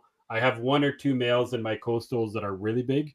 And which the funny thing is they're actually really really good breeder, which I always tell people a fat big male is not a good breeder. In this case they are, but everything else for me is all tiny males, and the reason I keep my males tiny, they breed and you don't need a huge cage for them, which just simplifies everything, right? Yeah, and uh that wasn't a knock on you or anything. That was no, just no, my I know. philosophy for adult. Yeah, and I saw that question pop up there. So yes, I do feed baby diamonds. What I just said was only for the adults. Babies and juveniles are their own beast. Obviously, they're growing. You gotta feed them. I'm only referring to once they've got to that point where they look like they're sexually mature, where you really start to have to monitor their feed intake. And I don't really like to let them get below 60 degrees during the wintertime. I still want them basking and eating. Sorry, I still want them having a warmer temperature overall.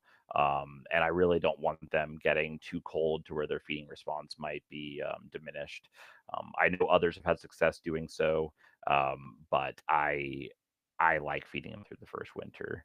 Um, so Yeah, and just to answer the other question, for me, nighttime drops for hatchlings, I do go down 2 degrees at night. So it's just a tiny little drop. It's nothing much, but all my cages go down 2 degrees at night over the daytime if it's not cooling season. So I don't know if it's similar, but you can answer that. And as well, after that, let's go. I know you went really quickly through incubation. Do you want to tell us how you incubate? What type of tubs you're using? What temperature and such? yeah, so I finally broke down, and because I've never found a tub that I'm happy with purchasing from, like, the Container Store or Walmart. I've just never found one that made me happy. So I finally just broke down and bought some sim containers, and just went with the bulletproof suspended incubation method. I love them. I will never go back. I always seemed to struggle with the others of either letting them get too dry or letting them get too wet, depending on the lid and the material. The sim just kind of made it to where I don't even have to think anymore. I'll just I'll throw my perlite at the base, water it down, and then I'll just put them in the incubator. Very typical Morelia incubation, 87.5. They're going to be there for a couple months. Um, yeah, pretty boring incubation. But I will say when they come out, they are small. They are way smaller than the other carpet python complex animals. So it is going to be astounding when you first see them. How many Like, grams? you know what? I have never You actually don't know. weighed one, and I probably should. But I know, when I bred Irian Jayas or jungles, I could throw a hopper mouse in there, and it'd be like, great, first meal. We're gonna have a giant gargantuan lump.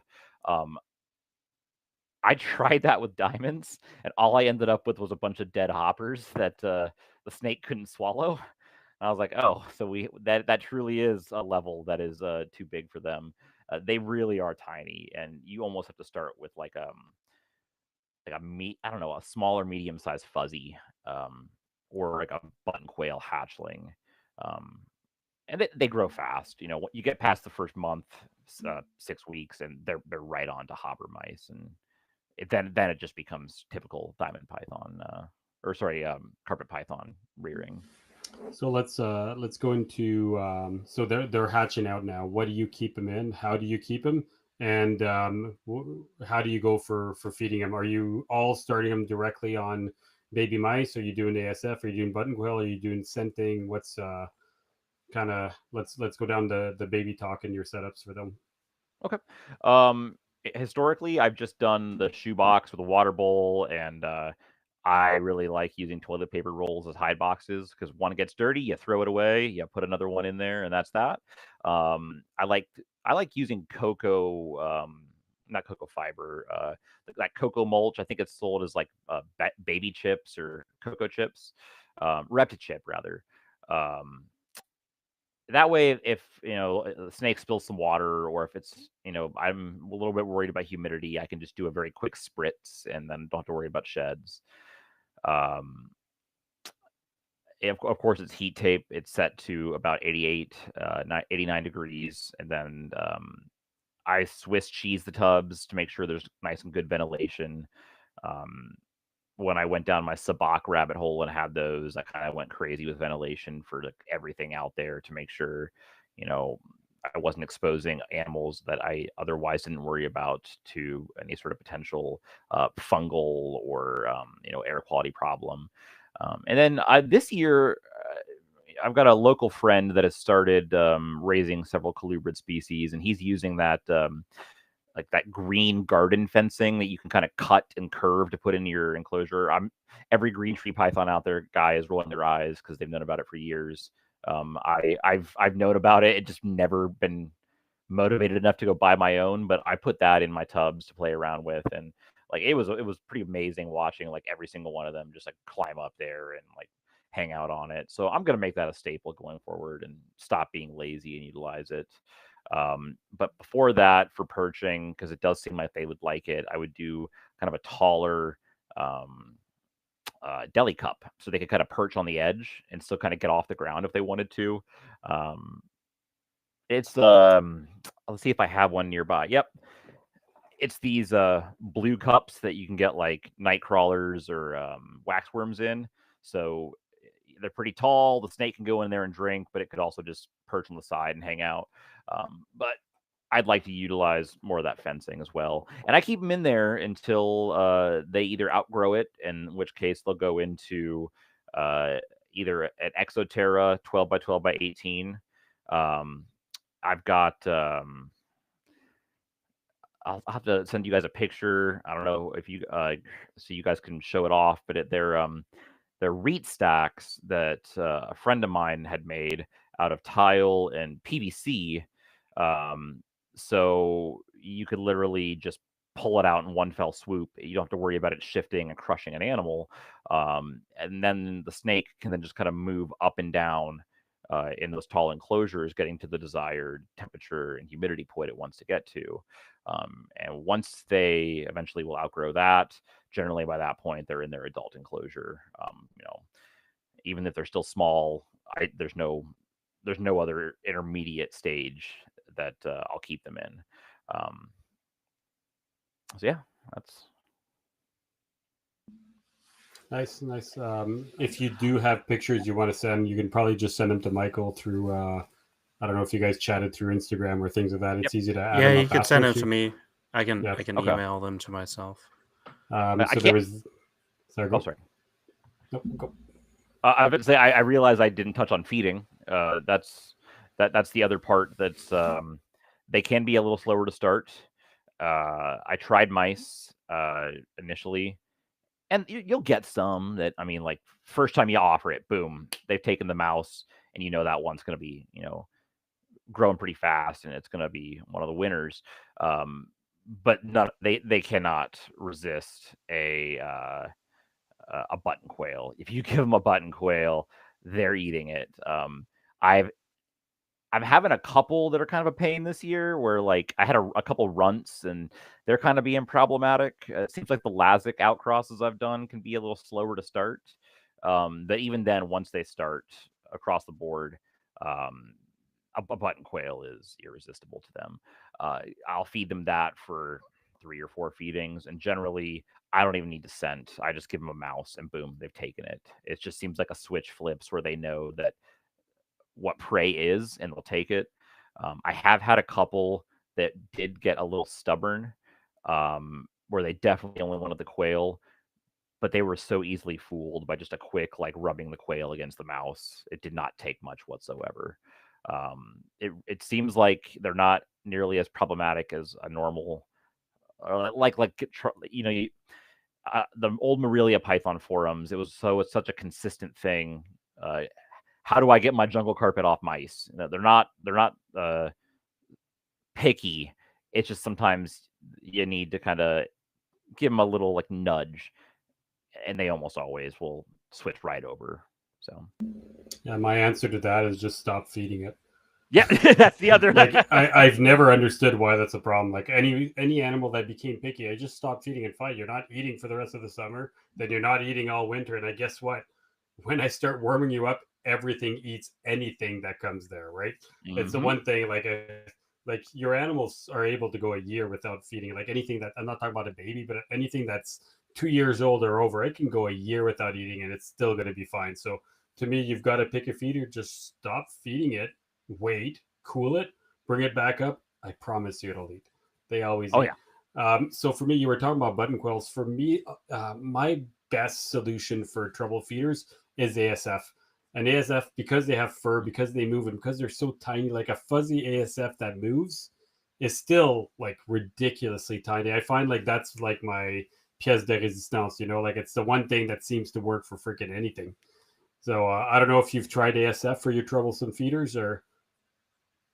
I haven't, mostly just because the button quail has been so. Yeah. I can get button quail super easy, but I do have two. I have two this year that I think it's time to go to the ASF route because uh, that clutch was super weird. Um, one of the animals in particular, it was kind of an odd case where I thought an egg had gone bad. Like the rest of the clutch had hatched. I was literally tossing out eggshells. It was a black, moldy, gross looking egg. And I picked it up and my thumb went straight through the shell and a live baby fell out with a yolk sac. I was like, That's weird. whoa. I'm like, that's not expected. So, we let it try to absorb its yolk. Thankfully, my girlfriend is a vet tech. So, after a couple days, we ended up you could see the yolk sac was starting to go bad. She kind of helped clean it up. She did end up having to cut it prematurely. The animal was super small,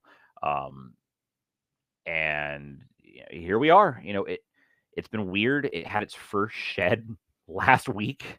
It hatched in August. I mean, that's bizarre. It has had a couple button quail, and it's been so spotty on taking those button quail that I've got a local friend that breeds ASFs, and it might be time to finally branch out into something else with them. Um, but thankfully, the majority of the others I've hatched and raised have been absolutely bulletproof on just a typical either mouse or button quail, and then immediately they'll switch over to mice with no problem. So Nice. So let's go down to the. So all your babies hatch out. Let's say they've had their first shed. How are you selecting your holdbacks? So what are you looking for? Because like let's be honest, like baby diamond pythons look like little black with barely any spotting on them, right? Like there's like how are you selecting? Or are you just like, I don't care, I'm gonna wait 5 months until I can really see what they look like? I'm just curious how you go about it. I wish I could describe it very well. I'm looking for contrast first off. I want jet black. I want really nice rosettes.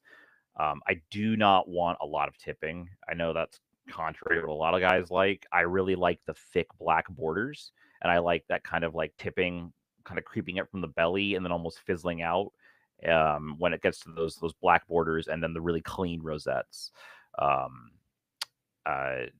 there's a couple animals on my Instagram. I've got a male Lazic San Diego Zoo animal that I've been raising up. He's sort of textbook of what I'm looking for. So I've got a nice Valle animal I produced this year. Like while the others, you're starting to see some tipping on them. Like her rosettes are just very clean. The black is very thick. And even if tipping eventually does creep in, it doesn't look like it's going to turn into just like absolute tipping or fish netting all over the snake, like you see with some.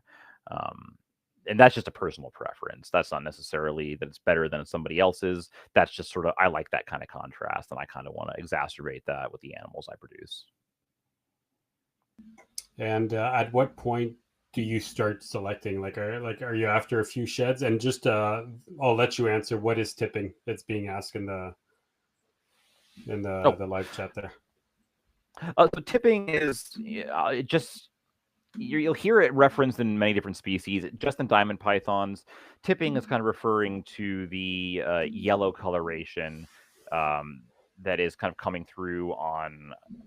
Oh, how want to put it? It's sort of the bright colors that are coming through on most of the scalation, where there might be a slight black border on it, but generally the scale is mostly yellow, or depending on the lineage, white. It's hard to describe without having a snake in front of you to be able to kind of point this out.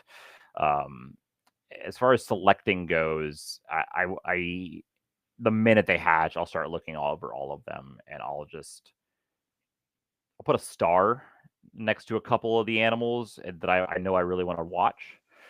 Oh yeah, perfect. Sorry, we'll back up to tipping for a second. Michael's pulling up some photos now. Yeah, that one that right there that you're hovering over, click on that one. So all of those yellow scales, if you'll notice how they are yellow with like a black border. Zoom in, Mike. So keep I don't know if I can zoom in. Oh, you can zoom in. Come on. You can kind of see. So yeah, the yellow with that kind of black border around it, that's what's referred as tipping, or fish netting is the other term that was always used. There is nothing wrong with that look. A lot of people like that look, and it's understandable. It's a brilliant yellow snake. I just sort of like when there's a little bit more of a contrast with some nice thick dark borders around the rosettes, which for those listening that don't know, the rosettes are sort of the concentrated patches of white, or kind of like a buttercream color, that are bundled up going down the snake, generally in like the form of like 3 or 4 scales that are like spots, and they're coming down both the dorsal and lateral sides. So yeah, and then like I said, the minute they hatch, well, even before they shed, I'll start going through and just kind of like putting little stars next to animals that just kind of caught my eye. And I think it's a bias thing, because generally once I put the star there, I already know I'm keeping it. Whether or not it turns out the way I want, it almost becomes a stubborn thing of like, I saw that animal when it hatched, I like it, I'm keeping it. And thankfully I've been happy with the results for the most part. But even if an animal gets to like I have a San Diego Zoo Valle animal I raised up, and she didn't quite exactly end up the way I wanted her to.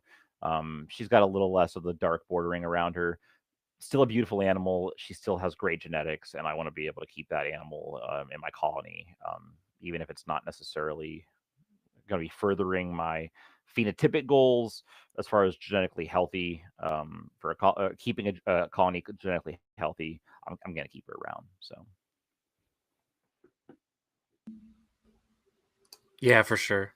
I do the same thing with like the Kentuckys and that. It's like, I think that one's gonna look nice. I'm gonna put a star on that one, and then you pick it. And like, actually, this year I think the male holdback Kentucky from this year is gonna be pretty good. Although I should handle these things a bit more, because man, like the mom is like great. You can hold her almost any time, but fuck, the rest of them want to musk and bite. Like before this, I'd never been musked by any Pituophis, and now half these babies are musking on me and biting me when you pick them up, and it's like, maybe it's a bit of inbreeding, but wow. I should probably get that under control before they're 6.5 feet long. So you bring up a good point. Unlike a lot of some other carpet pythons when they're young, diamond pythons could not be gentler, or like they're almost just seem like shy and calm. The jungles near Yanjayas I've hatched out in the past, you get some Spitfires that they're ready to like put up a shield, and they're ready to like go to battle with you. Um, and the diamonds, it's almost like they just don't care. Like I know some people like to try to do like the smacking the quail or mouse against the head, try to get them to start. A diamond you do that with, and it's just like, oh, stop. And like it's not fleeing. It just kind of like repositions itself and kind of tries to like get away from it. And they just don't. The best way I can describe them is docile. So they don't have that general like spitfire or spunk that you might see with some animals to start.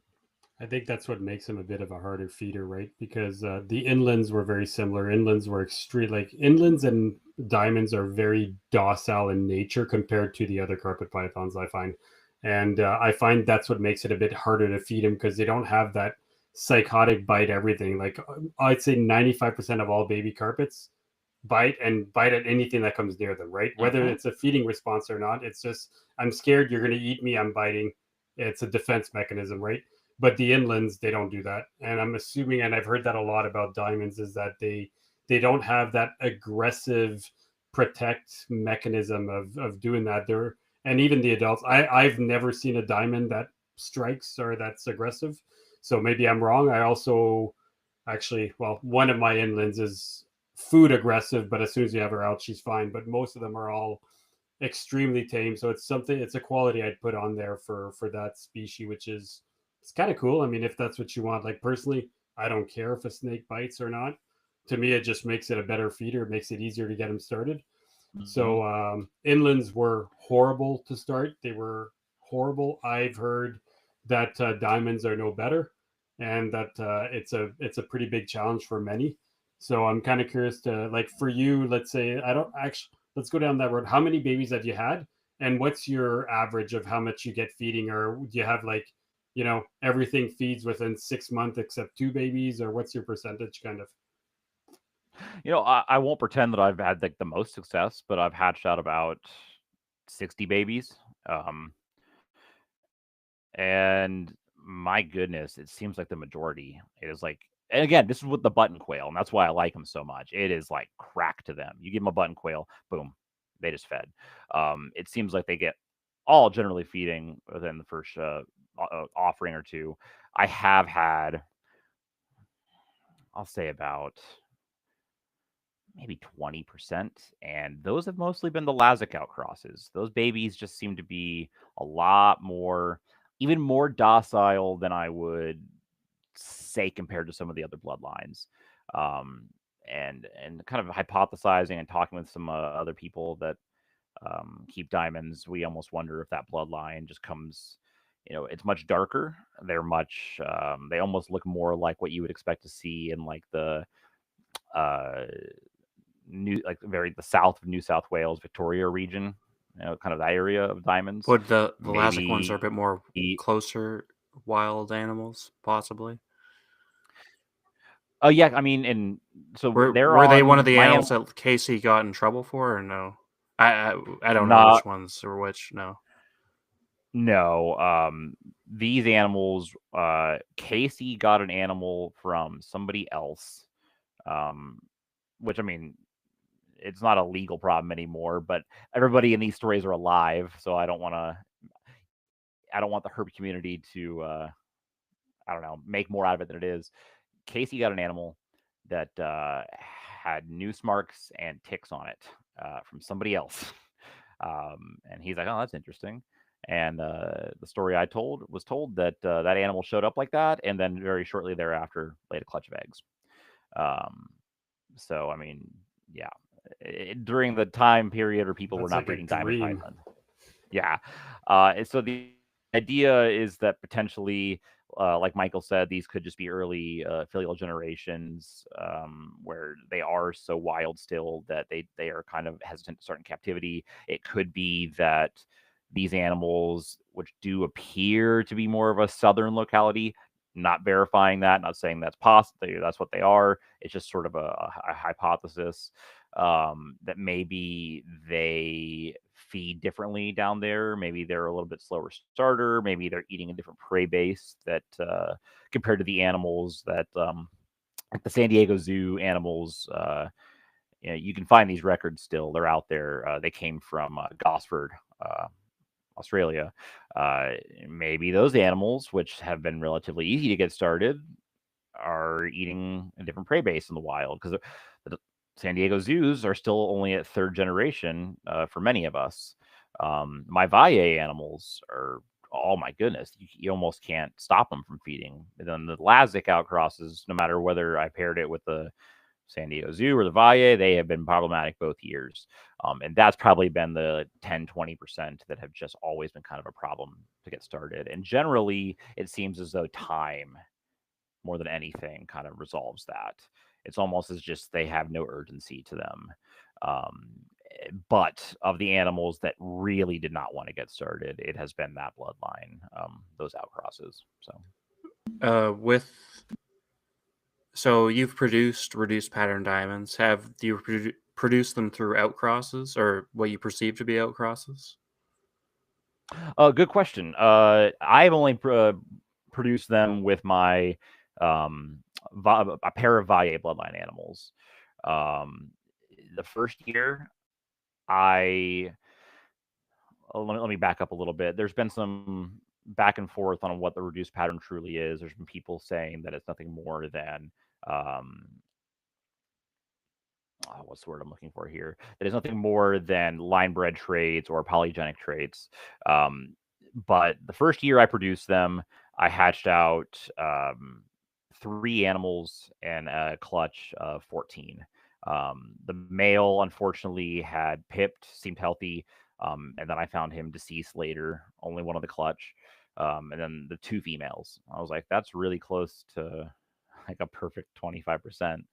And then this year, and a clutch of, I believe it was 17, I hatched out 4 more. I'm like, that's really close to 25%. And I'm fairly certain, and I have not reached out to this person to verify, but I'm fairly certain someone in the States has bred 2 reduced patterns together and gotten 100% reduced pattern. Okay, so I'll stop you right there. First of all, your 2 adults, each of the adults you bred were non-reduced pattern, right? Like they're all normals? Yep, none of the adults were Okay. all normals. They look completely normal. Okay, so then your hypothesis then is saying that the gene is recessive, obviously, because then you would be implying that both the adults were hets, and that's how you got the quarter. I can tell you for sure, a Canadian breeder, which I will remain nameless. This is the first clutch in Canada. Everybody knows with the other guy, I'm Other guy, Aslam okay. produced I'm the one talking that about- Eric has now. But yeah, So that guy has babies from him too. That's where. So he's produced reduced pattern, 2 reduced pattern. He had something like 7 eggs. Only 3 of them hatched. All 3 were 4 of them hatched. All 4 were reduced pattern. So 100% reduced pattern. So but again, you got to think about it that if the animals, let's say they weren't, the problem with that argument is, let's say they weren't recessive. Let's say it is an incomplete dominant. If you breed incomplete dominant to incomplete dominant, most likely you'll get, like if it's incomplete dominant, but you've got the homozygous form, right? You would still get 100% homozygous reduced pattern, right? So that's where I'm not 100% sure. But the point is that clutch has produced 100% reduced pattern. Okay. And that's good to know. And that's kind of why I've held back a pair, is I'd like to experiment with this. I'd like to breed them together eventually. I would like to breed them to animals, quite frankly, probably breed them back to their parents for one generation. I'm not a big fan of direct, family to family inbreeding, but as of right now, those are the ones that I 100% know have that gene, and I want to see if we get 50% out of the clutch at that point. And then as far as outcrossing has gone, yes, animals from San Diego Zoo bred to Valle unexpectedly produced reduced patterned animals.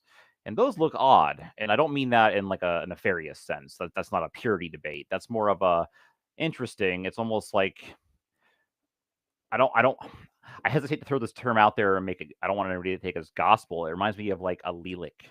Um, um, two Yeah, that's morphs from the fair. same allele. They just looked a little different to me, and that could be crap. I don't know.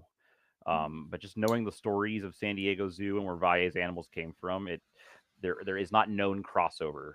And So Valle was also not one to lie about his animals and how he bred them together. my the reduced pattern has popped up in too many lines though.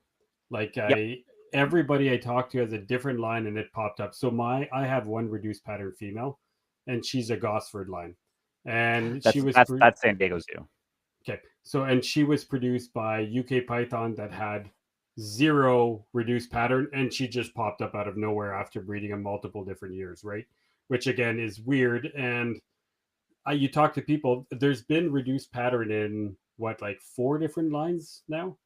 I think I'd have to go through them, but it's it makes me wonder, one, how really pure each line is, because it's kind of weird that the same gene is popping up in all. Or I've heard the story of it all came from one clutch, it got spread to multiple different zoos, and then we each called those zoos a different line, but really they all come from the same lineage, really, in the end, which also would explain why the reduced pattern is popping up everywhere. I don't know. Well, That's and and I don't know what the answer is. that is the case. A lot of the zoo animals, it's hard to go into on a podcast, but when you look through the records, those Gosford animals, they kind of went to a lot of different places. So a San Diego Zoo is quite the same as a couple other different lineages. Because The there's clutches were just there's a couple zoos, right, that are I don't know if they're known for their reduced patterns, but there's several zoos that got diamond pythons kind of around the same time, from what I believe through stories, right? Like Riverbank yep. and a few others, I believe. And they had Yeah. animals from San Diego at one point. Um, and let's see, Valle's animals. It is not my story to tell, but his animals are not related to San Diego Zoo. There is no known crossover whatsoever, and that's what kind of makes that one so interesting to me. So And just repeat, until Valle to what produced a reduced pattern? Valle to San Diego Zoo, and it was But a both. It was San Diego Zoo that was not reduced pattern. yeah. This was not. This was not. What's the word? Planned. This was just supposed to be an outcross. There was no attempt to breed them together. So the reason I'm going down to the genetics. So let's say the Valle animal was, I'm going to go with let's say one animal was incomplete dominant for river, like it doesn't work. So that's why you're 25. The only explainable theory would be that both animals were het for reduced pattern, right? That's the only way you'd get 25%, because if one animal was incomplete dominant, it wouldn't work, because then you would see it. So that means that kind of removes that theory. Huh, it's interesting. Okay, I'm just trying to figure out the genetics, and that's the only explanation that works. And I go back and forth about it because it does seem so improbable. But I'm not going to call Gary Valle a liar, especially since he's no longer. You can't contact him. I don't know where he is. Nobody does. But he was very a straight shooter about making sure the bloodlines were kept independent from one another, and it has been popping up in Australia and various populations in the wild as well. So I don't necessarily mean to say that it is, I think it's a combination of multiple factors, and I'm not sure we're ever going to get a straight answer about where, how, or why. So as of right now, all I want to do is for myself, the evidence is out there. You can piece it together. Like you said, people have produced 100%. People have consistently produced 25%. I just want to do my own test breedings and document it to the T, so it could be thrown out there and be like, this is simple recessive. There is no Like, so and so has done this, so and so has done this, I have done this. Here is everybody's evidence. It's done. For sure. And so Nick Mutton's definitely talked about it. Like, he's explained slight frustration because he's not necessarily a diamond guy, but he's shared that, like, why haven't diamond people like figured this out? Because it's been around for years and nobody's figured it out. But it sounds like we're getting close to that. So that is pretty cool. Maybe for the third carpet book, we'll be able to say that.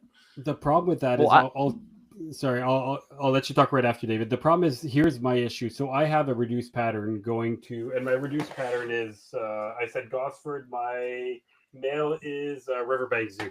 So if I breed him to a reduced pattern to a wild type, if I get nothing, all wild types, then I can assume that my male is not het, and that would mean that the female is recessive, right? But then if I get half, like it's a hard one, because then if I get half, does that mean that she's het, or does it mean that it's incomplete dominant and they're still getting the same gene? Because there's some incomplete dominant genes that the super form could be the same though. Your Riverbank could be het.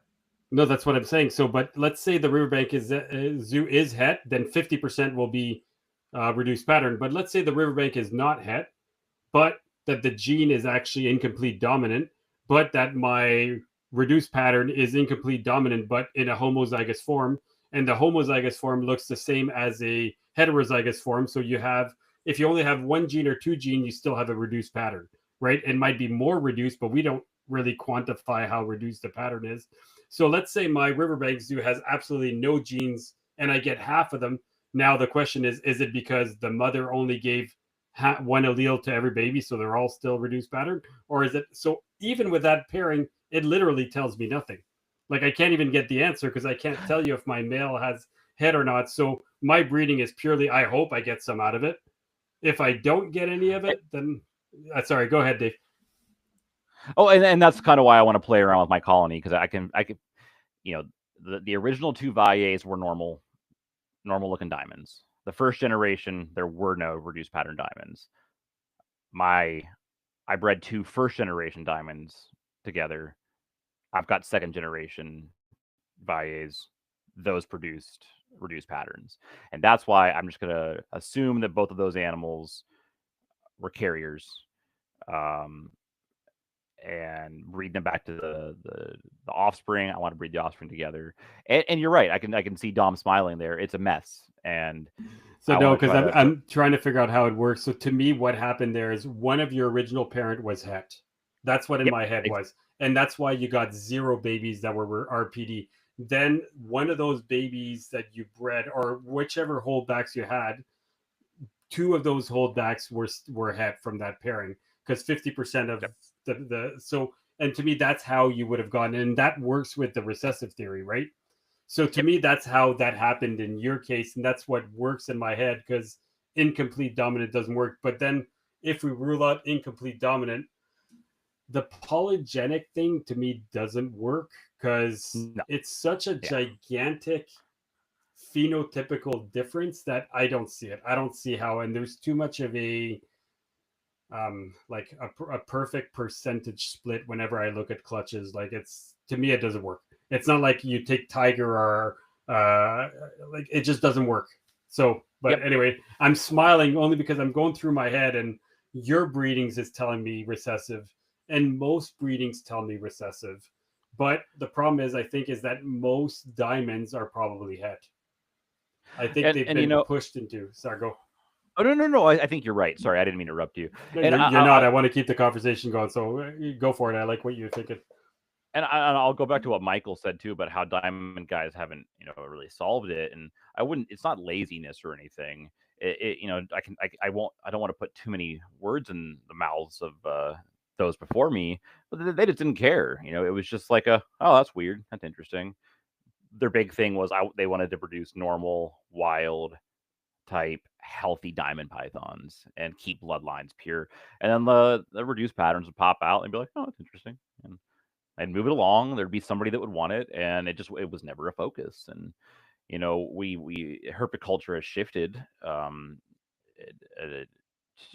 where a lot more of I don't want to say morph culture in a bad way, but I mean it's fascinating. You get eventually if something weird pops up like that, people take notice and they want to play around with it. And you take an animal also like a diamond, where a lot of people fail with them, and they are the generation times between them can be long, because I mean to get your first clutch, you're looking at a potential 5 or 6 years. Um, so add in a sort of like this doesn't interest me kind of attitude versus an animal that takes a while to mature, and it just took a while to get there. But I mean, there are people that have been working on it, and I don't really like that it's been almost treated as if it hasn't been acknowledged, and that's not toward you guys. I don't like that it has been treated as if laziness or ineptitude caused it to be this way. But Greg Heim comes to mind. He's been doing a lot with the reduced pattern stuff, and I think he's a gentleman that he has done a lot to kind of put that in the forefront with his test breedings. Whether they were purpose or accidental, I do not know. That's a conversation for Greg. I have not talked to him about how he kind of planned that stuff out. But I think we're pretty close to being able to put that to rest. It just was not something. It was a species that took a while to get figured out by the majority of herpetoculture, and it's a species that matures slowly. So we're just not getting there. I think also for the North American sector, and I'm excluding Australia, I think it's really hard for us because the test breeding needs to be to an animal that we're 100% sure is wild type or has no other genes, right? Which most, if not almost all. So we can't guarantee that, but compared to if we were in Australia, they do have reduced pattern in Australia, right? Yeah. So then to me, an Aussie can definitely find a lineage that is 100% without reduced pattern, and they can do that pairing then and know, right? We can't do that one because again, I have one that's wild, but I can't guarantee it's not het. There's no way for me to know because almost every lineage has had some cross of another lineage or has had reduced pattern pop up in their line. So therefore, we always have that. Well, maybe it was, maybe it wasn't. Therefore my pairing is inconclusive and doesn't really help. But if we were an Aussie, I feel like they are the ones that almost have to have that because we can't get a non-het guaranteed. And again, and then we can have fun with it too, because in Australia it's popping up in multiple different localities. You can find like wild pictures from like herpers or on iNaturalist of a reduced pattern just like out and about. And then I failed to mention Jan Erik Engel, the guy who produced the first Jaguar carpet. He had Stardust diamonds, is what he called them. But if it looks like a duck and quacks like a duck, I mean, I think it's safe to say that was the same thing as the reduced pattern, and that was, my God, I feel that like was that's been squashed. It's the same. Yeah.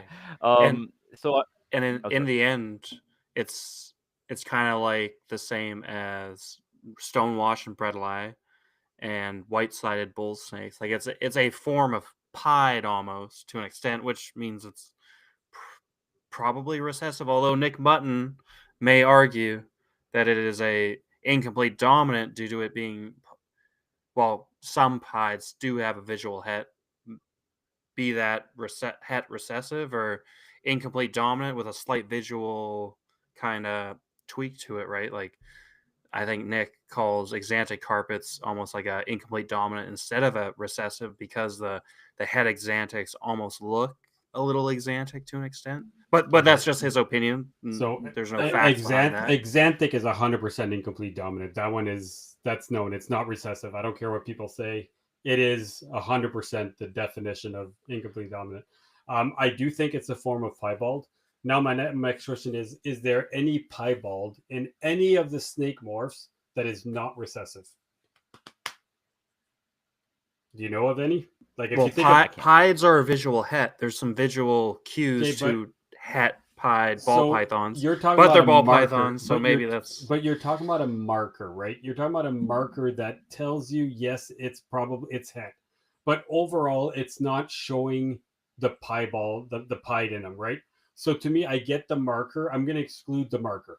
So remove the marker. Overall, a het usually in a recessive you don't see. Do they have markers that tells you this is probably a het? Yes, and some people have figured that out. And I've had a couple of chats with Nick actually recently about markers in different genes that aren't proven yet that have really interesting potential that I'm not allowed to talk about yet. He'll talk about it eventually, which he's made me look throughout my animals to see if they had them because I've had a lot of discussions.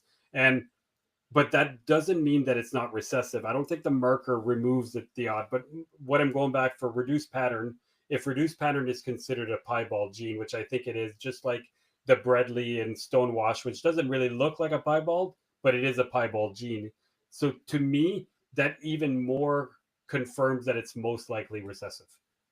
That's where my brain is going anyway. God, I'm rambling a lot today. No. I am not a morph guy, so I mean, like, I'm just like, yeah, that makes sense. I'm with, like, I mean, I know the basics. I just mean, I have not kept up with a lot of the carpet morphs. So, like, learning about the xanthic stuff, for example, I was like, oh, that's new. I didn't know that. So yeah, the reduced patterns are just sort of my only morph I work with here, and it's mostly just I actually swore up and down that if I ever hatched one, I would not keep one. I was like, I'm too much of a wild type diamond. And then I hatched one. I was like, all right, I'm gonna keep it. Owen saying he's not gonna hold back his rough scale python missing one scale, and it's like, oh damn it, it's het scaleless. gotta get rid of it. and then I hatched more this year, and I was like, well, it would be a shame to not try to breed them together. And you know, it's easy to be on your high horse until you've got an animal in front of you, and then you're like, oh, well. Have you seen an adult reduced pattern? It's insane. Like the colors are just insane. Like, and I love the wild type. Like, I really, really love the wild type. But man, they're both ridiculously gorgeous animals. So to me, I'm a big wild type fan, but I'm not excluding reduced pattern. And you know what? Technically, they're found in the wild as long as that's not somebody's, released pet. They're right. Well, and it's something that when I bring people down to the basement, like, I've got one now. I mean, she's going on 2 years old, and I mean, she just pops. She's like a light bulb when you walk by her. And the other day, my girlfriend, she likes the herps. Like, it doesn't really interest her to want to work with them, but she likes looking at them. And she walked by it, and she went like, "Oh, holy shit!" Like, it grabs your eye. Like, it's it really is. They really are something special. So yeah. David, do you have enough time to maybe hit on some pancake tortoise stuff? Yeah. I don't want to keep you too late. This is my Saturday, so I mean, like, so long as you guys are good, I'm okay. Dom may have work really early in the morning. I am working at 4, but I'll go on for a little bit. One quick 10-second question: Has anybody ever done reduce pattern to reduce pattern and produce non-visual reduce pattern? Have you ever heard of that? No. So it's just a thought. Okay. I'm pretty sure Greg Heim hatched out at 100% clutch. So nothing but everyone I know, it's been 100%. So it's just a sideline that also proves it. Okay, pancake tortoise, Michael, it's all you. Sounds like the NASCAR trial. That has legs, so it can be. Alrighty. Yeah, pancake tortoises. What, like, I've honestly, I've thought recently, I've kind of done over the periodically the last few years, I've gone into looking at turtles and tortoises. Obviously, Ryan Dumas and Tom have had their podcast, which hasn't happened in a year, so that's kind of sad because we need a turtle podcast. Because Anthony's isn't even on Spotify anymore, which kind of sucks because I want some sort of turtle tortoise stuff. But yeah, here pancakes. What does your collection consist of? And maybe talk a little bit about pancakes for the people that don't know about pancake tortoises. Sure. So I've got 4 adults, so 2.2. I've hatched out 1, so I mean my success is pretty low. Incubation is something I'm figuring out. And I've got another animal that I purchased to raise up. And I will, in full disclosure, say that unfortunately I'll have to. I'm going to be sending these to a friend soon, just because not necessarily that I want to get out, but we are looking at kind of trying to get a house and change our living situation, and I want to move some animals and to some friends' hands with the hopes of getting them back one day. So I just want to put that out there in the open. My plan was to build a really nice collection and try to maintain them and, pardon my language, breed the shit out of them because I think they're amazing. I don't want to see them kind of what's the word, vanish or become underappreciated. They're so weird and so cool. And thankfully, a friend of mine, like I said, is willing to hold on to them for a while. He's stoked. But they're the most anti-tortoise there is. I mean, first off, they're squishy. If you've never held one, like you can like gently touch their shell and like it'll go inward. They can inflate themselves. They can use that kind of flexibility to be able to wedge themselves into rock crevices. Now, with that flexibility also comes the fact that they can dry out, and dehydrate pretty fast, especially when they're babies. So it's important to always make sure that you're keeping them what's the word? Dry but humid. It's such a contradictory thing. I keep mine in actually those PVC enclosures behind me. Um, I had to use some tile to increase the litter dam. And I just packed a bunch of sand soil mixture in there. And whenever I feed them, I will do a quick spray down. Um, the big thing that one of your biggest killers of tortoises is going to be a bladder stone or a urinary stone, from uric acid building up from either being dehydrated or eating food that is way too high in either protein or uric acid, or not uric acid. What is it? Oh, it'll come to me in a second. But like, yeah, you want to avoid kale and spinach, for example. And it makes sense when you look at what these tortoises are eating. It's like the worst of the worst plant matter. It's like dry grasses, and they'll get a flower here and there, but like, they're eating nothing and really trying to get as much nutrients from it as possible. Um, so dry but humid. They're also not a species that's necessarily seeing a giant temp drop, and that's where these PVC enclosures have kind of come in handy. Is I keep them pretty nice and toasty because of the temperature variation in the stacks. The animals on the bottom have a basking light in conjunction with a UV strip, which provides like a 90-degree hotspot on one side, 75 ambient on the other. But then when I get to the top stack, I don't even have a light bulb in there because just the UV strip is getting it up to 86, 87, almost constant throughout the day. And then during the nighttime, it's going back down to the high 60s, low 70s. And that's really, I don't want it going any further than that. Generally, I will say when it comes to personality, they're a little duller. And that's just the fact that they, their entire life is living in rocks. They're not really coming out, but there are some animals, like I've got a male that when you walk in the room, if he sees you, he'll come out and start like following you around. And I don't know if it's a territoriality or aggression thing, or if he's just a naturally curious animal.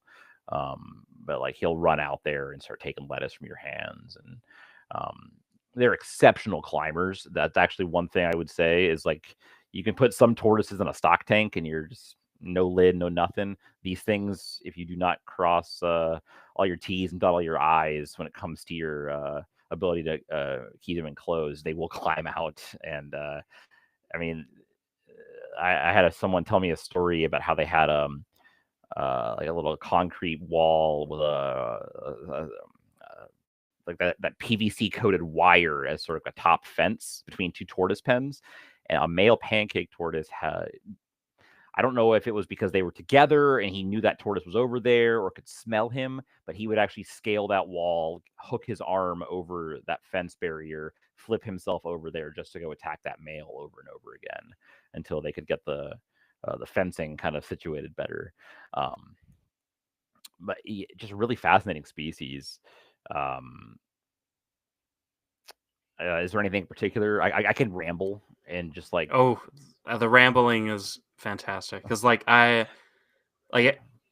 because Egyptians seem to have a very small, like I only know of one guy with a pair. There's probably a few others that are around from when they were able to be imported.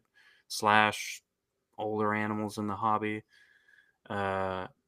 So like Egyptians would be like a fantastic animal I'd want to work with. I know you work with them too, and you're part of Ralph Till's kind of group with that, which I think we're gonna have like another show to talk about that the rest of kind of what you work with too in the future.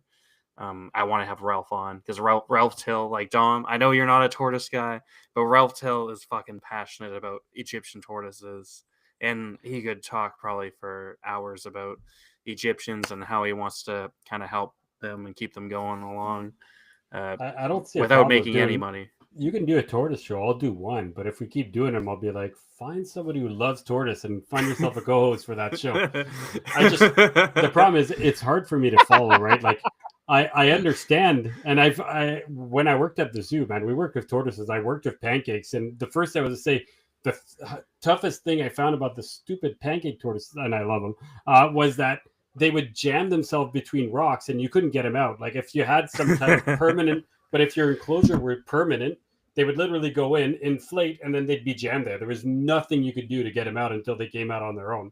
So usually it was just coaxing them out with food, and then you'd get them out, right? Like I've worked with tortoises; they're super cool. I just don't want them in my house. Like the feeding every single day, everything is just so much work.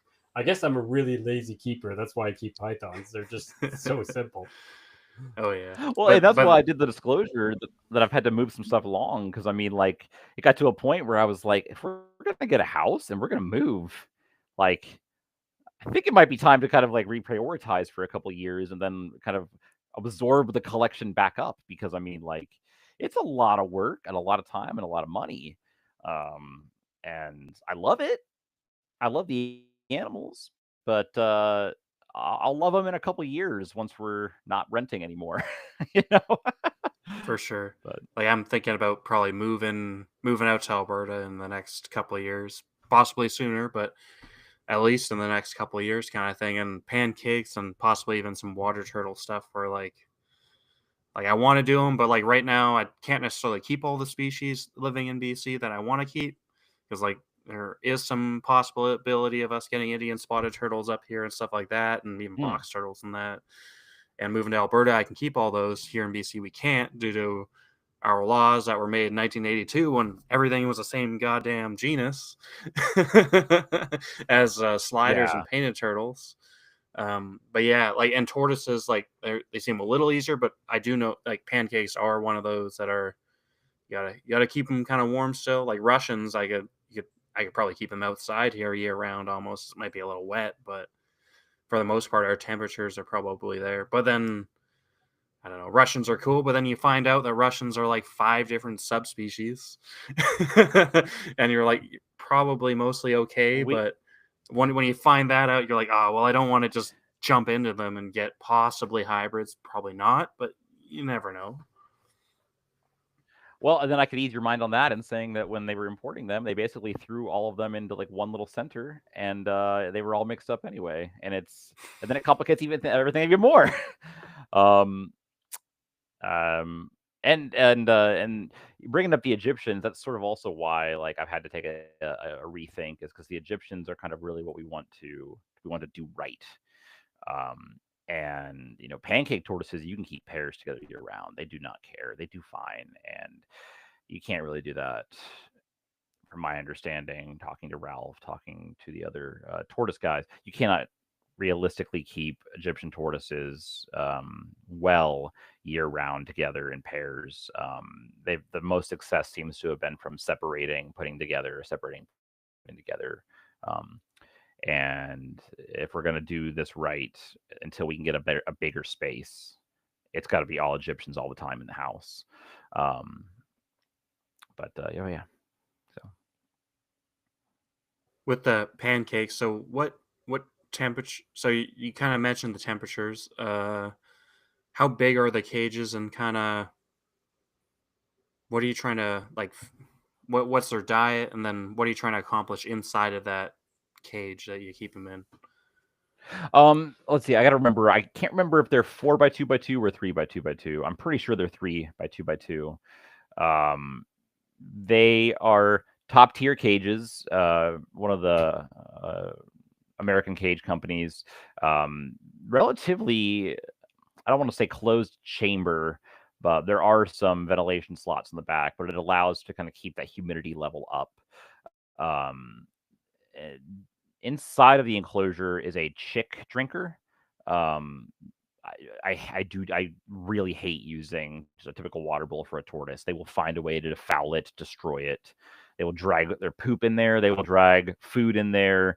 They'll top it over, put substrate. The chick drinkers seem to be the safest way to at least try to maintain some level of cleanliness with their water. Even then, they still find ways. And then just tile stacks that they can kind of wedge themselves in, almost completely touching their shell. You know, you don't want it too tight. They will rub that carapace and plastron to where it will begin to wear down over time. So enough that they can kind of inflate themselves and kind of lock themselves in, but not enough, not tight enough that they're jamming themselves in and damaging their shell in the process. Dietarily, I'm primarily feeding a lot of just different types of lettuces. So red leaf, green leaf, romaine. Um, Costco down here sells a spring mix that does not have spinach or kale. So I'll utilize that as well. But I do not feed spinach. I do not feed kale. I have a couple hibiscus plants that we will pull flowers from whenever they have a bloom and try to feed them out to the herbivore collection. During the summer and spring, we'll go out and pluck dandelions and toss those into broadleaf plantain when it's available in our yard. Do Our, you our feed backyard. the dandelion leaves at all? When I worked at a zoo for a bit of work experience, we would every day the lead keeper would go out and just snip dandelion leaves all day long, and that's almost the main diet of the lizards and tortoises of that reptile house. Oh, yep, we did the flowers and the greens. Good point. Um, we also have mulberry trees. It's like ridiculous how many are around our house. So I'll just go out there, and because a couple of the trees are like damaged and eventually going to need to be just taken down, I'll just go out there and snap a limb down and like remove all the leaves from the limb and feed it out to all my herbivores. And that's actually a lot of a staple in the summertime because there's just so many of them that we can kind of utilize those quite a bit. I do not do fruit. I've tried a couple of the like the Zoo Med grassland tortoise diet. I've tried the Arcadia tortoise diet. I have not had luck with either of those with tortoises. Chuckwalas, different story. They will go crazy for both. Missouri tortoise chow, I've tried with the pancakes as a supplement, not a main diet. More of just like a, oh crap, I'm out of greens. I didn't realize it. Let me get some of this, wet it down, and feed it out. They hate it. They will not eat it. Testudo species will. Marginateds, Russians, Egyptians. Pancakes do not. Another nice part about being in Kansas is that we actually have access to Apuntia cactus pads fairly recently, or fairly commonly. So I can buy those for pretty cheap, and the pancakes go crazy for cactus pads. But That's it cool. seems that they get tired of them pretty quickly. Like, and that's all tortoises, not just the pancakes. Like you do that for a couple days, and they eventually start kind of like not being as into it. It's I don't know if it's just really dense or heavy in them, but it's a really nice like it's got a nice calcium phosphorus ratio as far as uh, plant matter goes, and it just sort of also helps hydrate them with how goopy the path can be on the inside. So, um, but For sure. uh, primarily the diet is green, red leaf, romaine, and then the spring mix from Costco without spinach and kale. So Interesting. Yeah, I've definitely heard recently watching Anthony Perleone's stuff. Like they're one of the pickier tortoises, kind of thing. Like as you said, testudo, the most common pet tortoises that are super great for everybody. They'll eat everything, and that while the pancakes are a bit more, little bit more picky. Not that they're super difficult to keep and take up a ton of space, but you just have to pay attention to them just a touch more, kind of thing. And their egg incubation is also a lot longer than most tortoises, right? They can be 6 to 12 months depending on how you do it. Yeah, I think the one I hatched was like 4 or 5 months. I'll need to check my records on that. Full disclosure, I am learning about their incubation. It is bizarre. Oh yeah. I had maybe 8 eggs a couple years ago, and like I hatched 1. And it's not a species that is naturally getting this crazy seasonal variation. And I saw a ton of copulation, so it's a question of is this a fertility issue with the animals? Are my incubation parameters not correct, and it's causing problems with the incubation. And then like this year, I've got a pair laying, like she has laid 1 egg a month basically since October. And then the other pair I haven't even seen copulation or breeding from. And then a couple years ago, it was inverse. Like one pair could not be stopped. It was just constant. Here's an egg. Here's an egg. Here's an egg. So I'm still learning, and unfortunately, I'll have to pass that on to a friend for a couple years to kind of help build that knowledge up too, until I can get them back. But yeah, that's something that this year it looks like I've got a couple good eggs. So I'm feeling a little more optimistic that it might have just been, putting the colony together, the animals figuring out their new life here. Because I would really like to be able to produce a couple more of these before just sort of not necessarily pausing my work with the colony for now, but I guess just to say that it was not a one-off fluke, so to speak. So for sure. Yeah, no, they're just super cool. Like they're freaking awesome. Just like the Egyptians are cool. Like I wouldn't mind trying Egyptians, but up here there's only one guy breeding them, and they're $2,000 a piece. So and from what it sounds like, only males are kind of being released. So I'm not really sure that's a project I want to jump into yet until I see somebody start getting females, kind of thing. Obviously, sure. like I don't even know if they're like Egyptians are sex temperature dependent or not, but for some reason, some people have said that it's only been males, but I'm not a tortoise expert at all. But pancakes, there seems to be a handful of people up here producing them. There's a breeder in Manitoba that produces some Connexus and box turtles and stuff that my buddy gets stuff wholesale from to sell, and he's gotten a couple pancakes from them, and fantastic animals. Like it's like you see the pancakes and you're like, I probably get a little bit of a discount. I could maybe trade some stuff for this. But it's like now it's like, okay, maybe when I move out there I can breed some stuff one year and kind of trade or buy them directly from the breeder and kind of cherry pick and see maybe if they know anybody else is breeding them, so I can get a few from them and get a few from somebody else and do the project correctly and try to maximize, because I don't think they're a long-lived species either. Pancakes or Egyptians not being long-lived? Pancakes, but I've heard of Egyptians not being long-lived as well, but I'm not 100% sure of the pancakes. I more know the Egyptians only live 30 to 40 years, but yeah, that's about right for correct pancakes. me on that. Oh, it's about right for both of them, yeah.